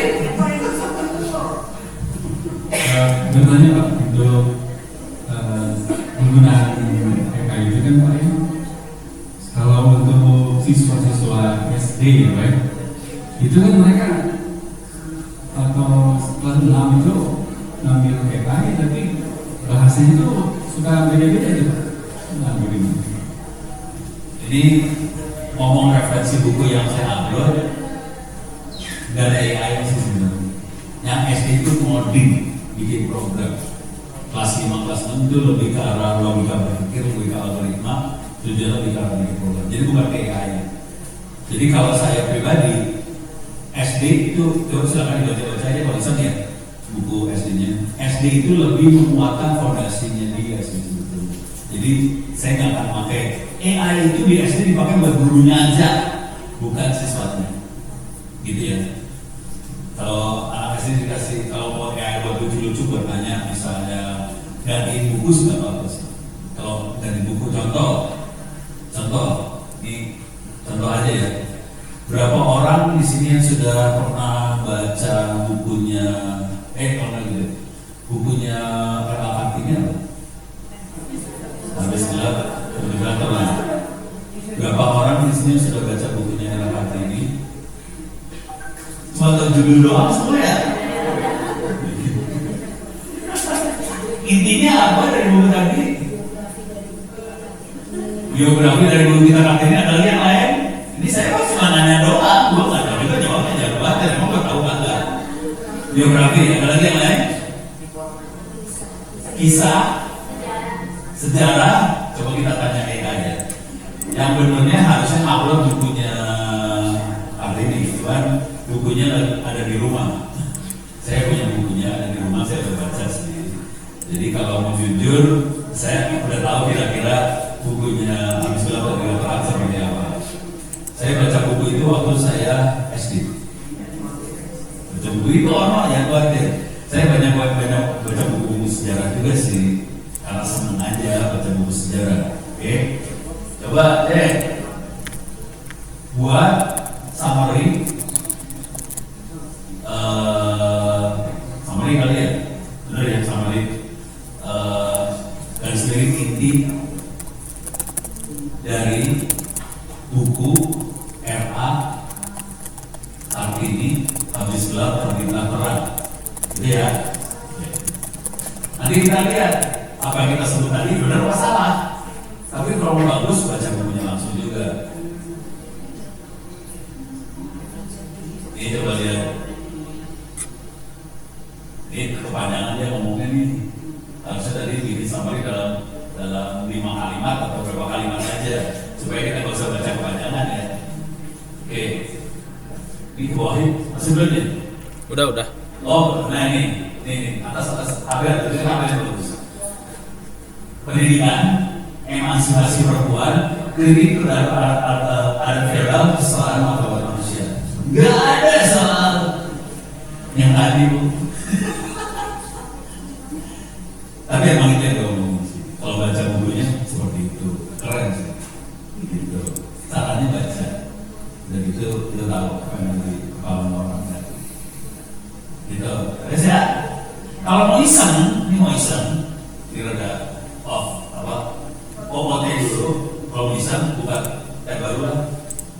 SOID/3OP Google nemu isengnya. Enter. Oke. Pelan-pelan stop, naik atas. Stop. Di sini ada Eisenhower Fellow Indonesia. Silahkan diklik. Di situ Eisenhower Fellow Indonesia diklik. Ini ada buku-buku biografi tentang biografinya Alisa Wahid. Siapa Alisa Wahid tahu? Siapa? Anaknya Gus Dur. Bapak Brojo tahu? Mantan Menteri. Canggur tahu? Almarhum tahu? Ada Jerian tahu siapa Jerian? Nggak tahu, biasanya tahu Jerian. Nggak tahu. Jerian itu dia yang melakukan transformasi di bank, ke digital, yang di BPN. Mari Pangestu tahu? Mari Pangestu tahu Menteri Keuangan. Melly Darsa mungkin nggak tahu, Nathalia Subato nggak tahu, Ono tahu? Tantowi aja tahu? Silahkan download dibaca. Yang seru dari cerita ini adalah ini buku-buku tadi. Coba di download salah satu aja kan. Oh, download dari siapa? Bukunya Tantowi. Klik Tantowi. Ini Tantowi aja. Tantowi aja menjual dari Pabu, kemudian informasi mulai bikin. Yang nulis siapa? Nama ya. Oke. Ya berapa halaman? Wali lah ada halaman. 81 yang Tantowi ya. Oke. Jangan dibaca. Pertanyaannya, kira-kira dari mereka ngasih data nggak ke saya? Yang ngasih data. Jadi semua itu pada ngasih data. Yang ngasih data cuma 2 orang sebetulnya. Terus dia Lubis sama Bu Sita Lalenta Adisakti. Jadi 2 orang aja yang ngasih data. Sisanya dari ngasih data. Ada bukunya jadi dan bukunya presisi. Promnya apa? Supaya saya bisa presisi. Promnya ada tambahan. Saya kasih prom tambahan. Tolong cek web sama internet supaya informasi yang saya dapat akurat. Jadi waktu nge-prom, saya minta supaya si AI-nya nyari di internet tentang Tantowi Yahya lah, tentang Mari Pangestu lah, tentang apa. Terus dari itu udah dapat data-data. Jadi saya nge-prom berapa kali, saya ambil data-datanya dari internet, udah. Kemudian dari data itu saya bilang, tolong bikin daftar isi buat buku tadi supaya bisa membahas tentang data-data yang saya dapat dari internet tadi. Ya, di bukunya. Itu ceritanya. Tapi kisah dari kenapa semuanya satu grup ini namanya Eisenhower Fellow, karena kita semua kebetulan dapat beasiswa buat belajar sebagai pemimpin di Amerika. Jadi Bu Mari, Pak Cak Nur, Alisa Wahid segala termasuk saya. Kita sempat 3 bulan di Amerika, beda-beda waktu ya. Beda waktu, kita belajar bagaimana jadi pemimpin di Amerika. Kita belajar tentang pemimpin yang ada di Amerika. Begitu saya kumpulin jadi buku supaya teman-teman semua di sini bisa belajar kalau mau jadi menteri gimana caranya, ada di situ semua. Cuma saya nggak jadi menteri, saya jadi penjahat aja. Benar ya? Oke. Sekarang kita akan mulai. Sekarang jam berapa? Jam 10. Mau break dulu? Oh, itu gimana mau break dulu? Snack. Sampai jam berapa? Sampai jam 10 ya? Break sampai jam 10 ya? Nah, tapi jam 10 ke sana kita akan bikin buku. Jadi kita punya waktu jam 11, jam 12 sampai jam 1, 3 jam ya. Kita akan bikin buku cepat. Tolong selama break, tolong dipikirin topiknya mau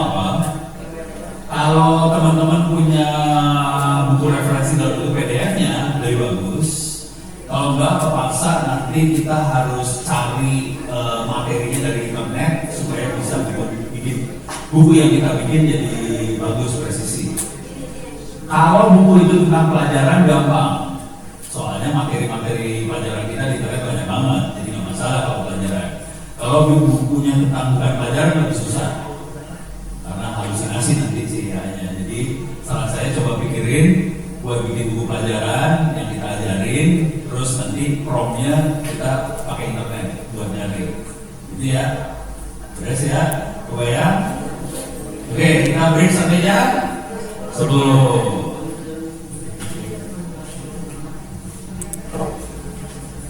Stop dulu ya. Stop.